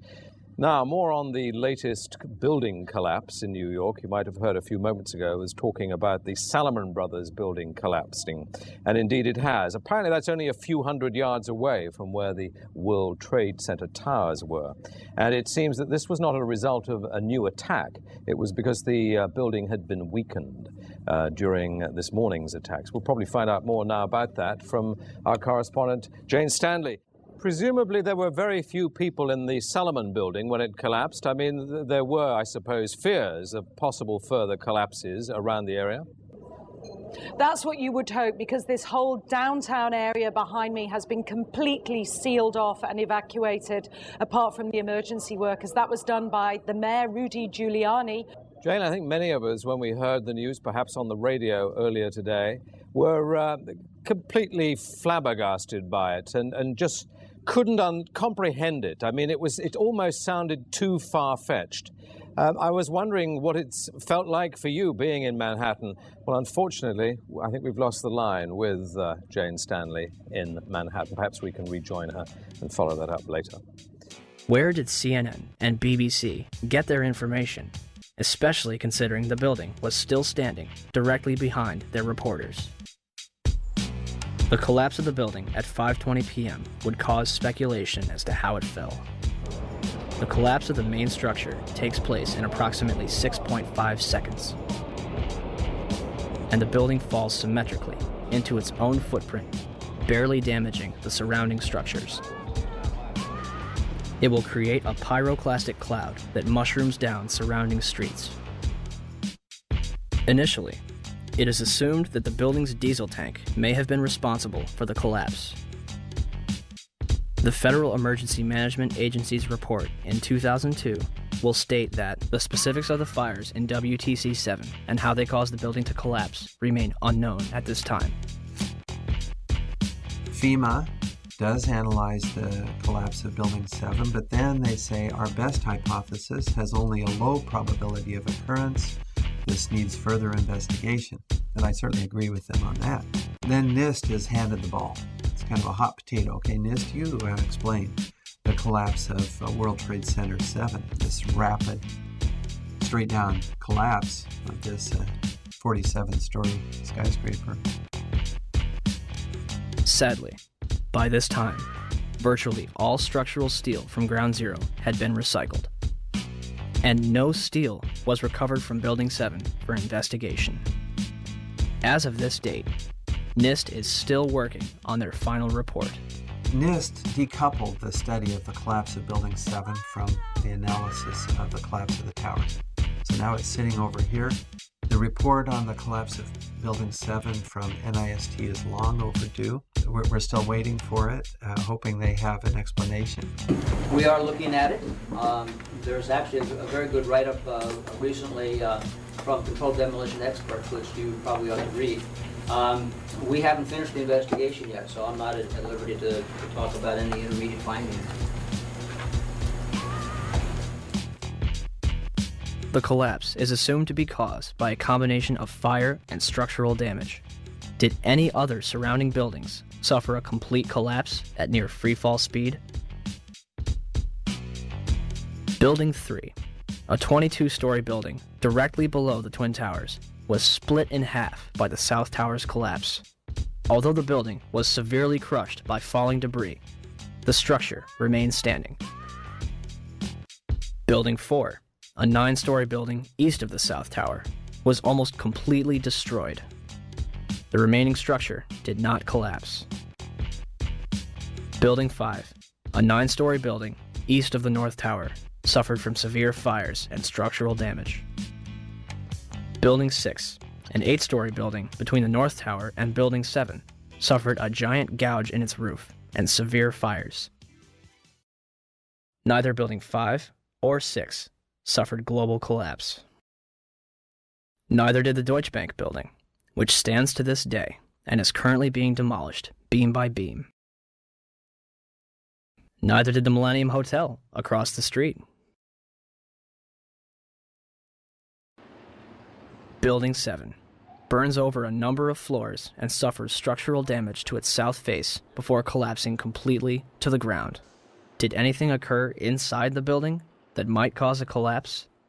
We started walking down the stairs. We made it to the 8th floor. Big explosion. Flew us back into the 8th floor. And I turned to Hesh. I said, this is it. We're dead. We're not going to make it out of here.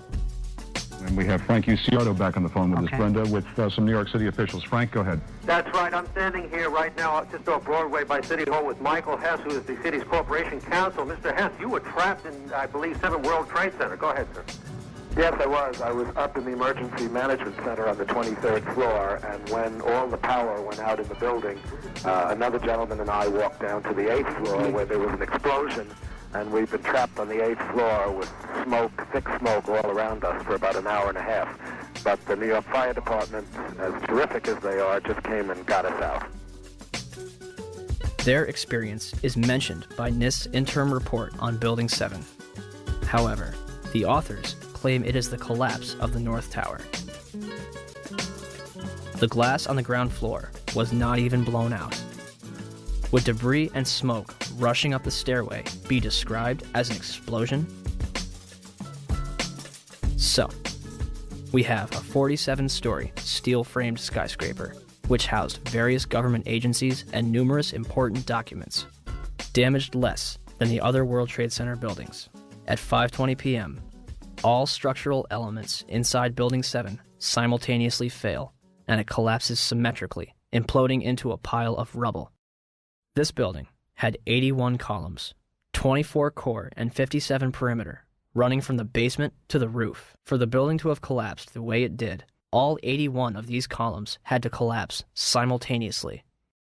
Could fires on a few floors have heated up all these columns to the breaking point at the same time? Let's ask the 9/11 Commission. Governor King, may I ask another question, please? At 5:20 p.m. on September 11th, World Trade Center building number 7, 47-story modern frame steel skyscraper that no plane hit, collapsed into a neat little pile onto itself and exhibiting all the characteristics of controlled demolition. FEMA, in their investigation, didn't say that. They said that fire must have knocked it down, but they couldn't figure out how. Video evidence shows what appears to be explosive squibs going up the side of the building from south to north or from bottom to top as the building collapsed. There was molten metal found in the basement of that building at temperatures that exceeded anything normal fire could cause. With all the confusion about what happened to Building 7, why is there not a word about the collapse of that building in the 911 Commission report? We didn't see any evidence of the kind of thing you're talking about. We thought that was part of the tragedy of 9/11. That building collapsed later on. There was not a loss of life in that building. And it was not part of our report. Not part of the report. Thanks. Governor? Yeah. So for the 9/11 Commission to totally ignore that, I think is unconscionable and shows that they did not do a thorough job. Did Building 7 collapse because of damage from the falling North Tower? Or was it also a controlled demolition? 27 jaar ervaring in het slopen van gebouwen met explosieven. Hij is de absolute top in Nederland. Zijn reactie op de beelden die we laten zien is onbevangen. Zie je vanaf boven gaan? Nee, je gaat vanaf onder. Die gaat vanaf onder, ja. Toch? Ja. Ze hebben gewoon kolommen weggeblazen. Er is nagesprongen. Dit valt anders dan het World Trade Center. Vind je niet dan? Ja, je ziet het, de onderste verdiepingen gaan eerst. Ja, en de rest zakt er gewoon in. Dus dit is controlled demolition. Zeker weten? Zeker weten. Er is nagesprongen. Dit is in opdracht gebeurd. Dit heeft een team gedaan van experts. Maar dit is ook op 11 september gebeurd. Dezelfde dag? Dezelfde dag. Dezelfde dag? Weet je dat zeker? Ja.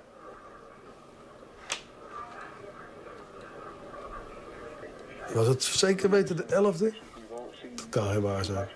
7 uur nadat de World Trade Center naar beneden viel. Ja? Hebben ze hard gewerkt.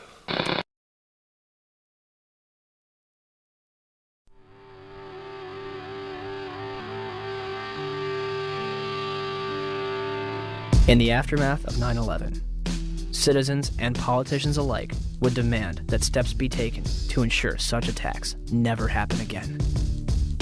In late January 2002, Senate Majority Leader Tom Daschle receives calls from both President Bush and Vice President Dick Cheney, urging him to limit the investigation to the House and Senate committees. The administration would continue to oppose the investigation until November 2002, when Congress creates the National Commission on Terrorist Attacks upon the United States to make a full and complete accounting of the circumstances surrounding the attacks. Democratic leaders concede several aspects after the White House threatens to create the commission by executive order, giving themselves considerable control. President Bush officially signs it into law November 27, 2002, and names Henry Kissinger as chairman of the 9/11 Commission. The Chicago Tribune puts it best. Kissinger is known more for keeping secrets from the American public than telling the truth. On December 13, 2002, Kissinger resigns from the 9/11 Commission, due mostly to a congressional demand that he disclose his private business clients. It would later be revealed that Kissinger was the chief advisor to the Bush administration regarding the Iraq War, a lie which has now cost more American lives than 9/11 itself. Thomas Kean and Lee Hamilton are named as chairman and vice chairman of the 9/11 Commission.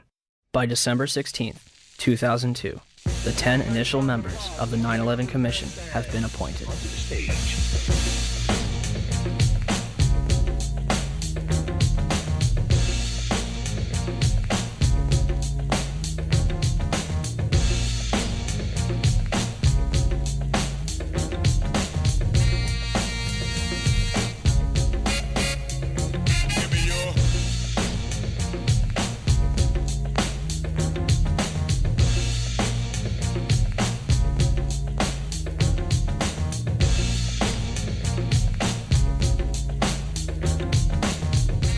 And the man missing from this picture?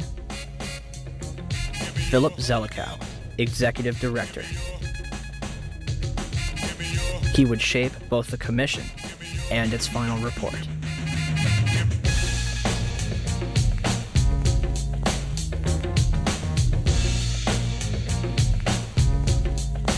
The 9/11 Commission begins its investigation with a time frame of 18 months and a starting budget of $3 million.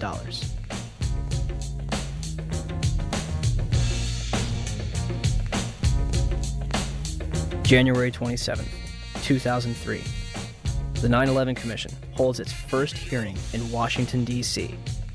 Vice Chairman Lee Hamilton will claim a few days later, "We're not interested in trying to assess blame.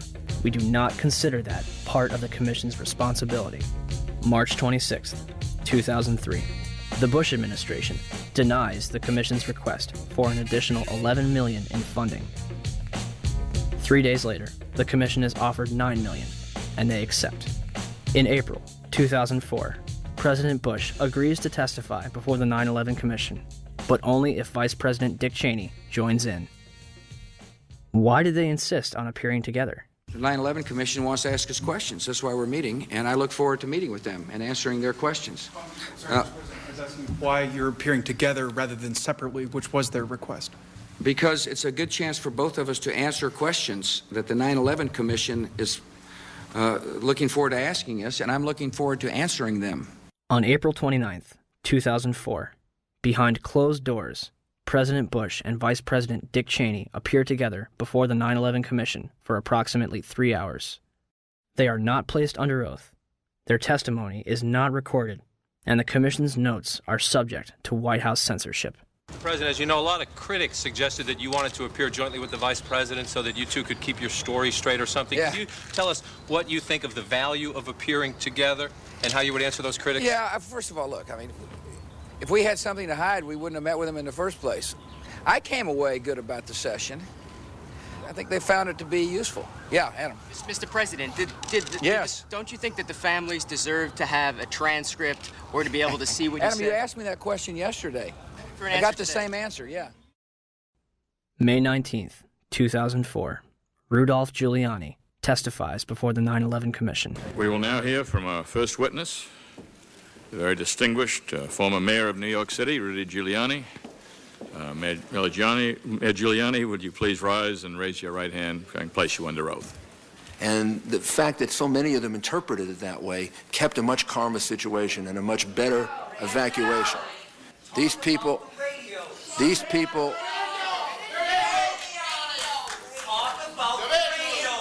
I would please ask.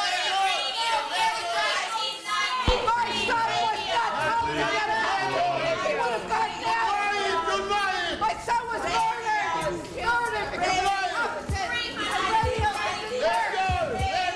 You are simply wasting time at this point, which should be used for questions. Please. Thomas Kane and Lee Hamilton will later claim in their book, Without Precedent, that they were too soft on Mayor Giuliani. One of the questions they failed to ask was who warned him that the South Tower was going to collapse.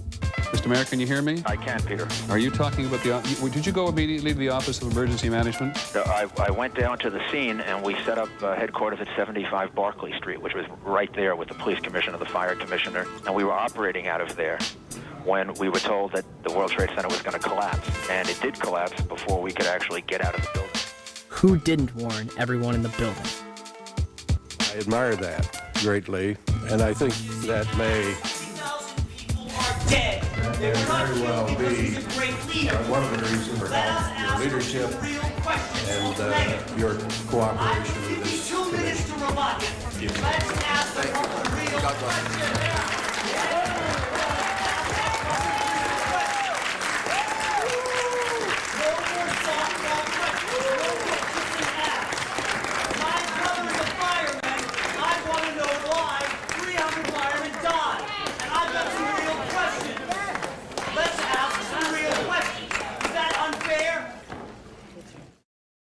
The 9/11 Commission would release its final report on July 22nd, 2004, and closed its doors on August 21st. So the 9/11 Commission was a cover-up. The question is what it was covering up. The charitable explanation is gross negligence, malfeasance, misfeasance, and what you call it, okay? If you can't read all 571 pages of the report, in August 2006, the 9/11 Report comic book was released. It should tell you all you need to know.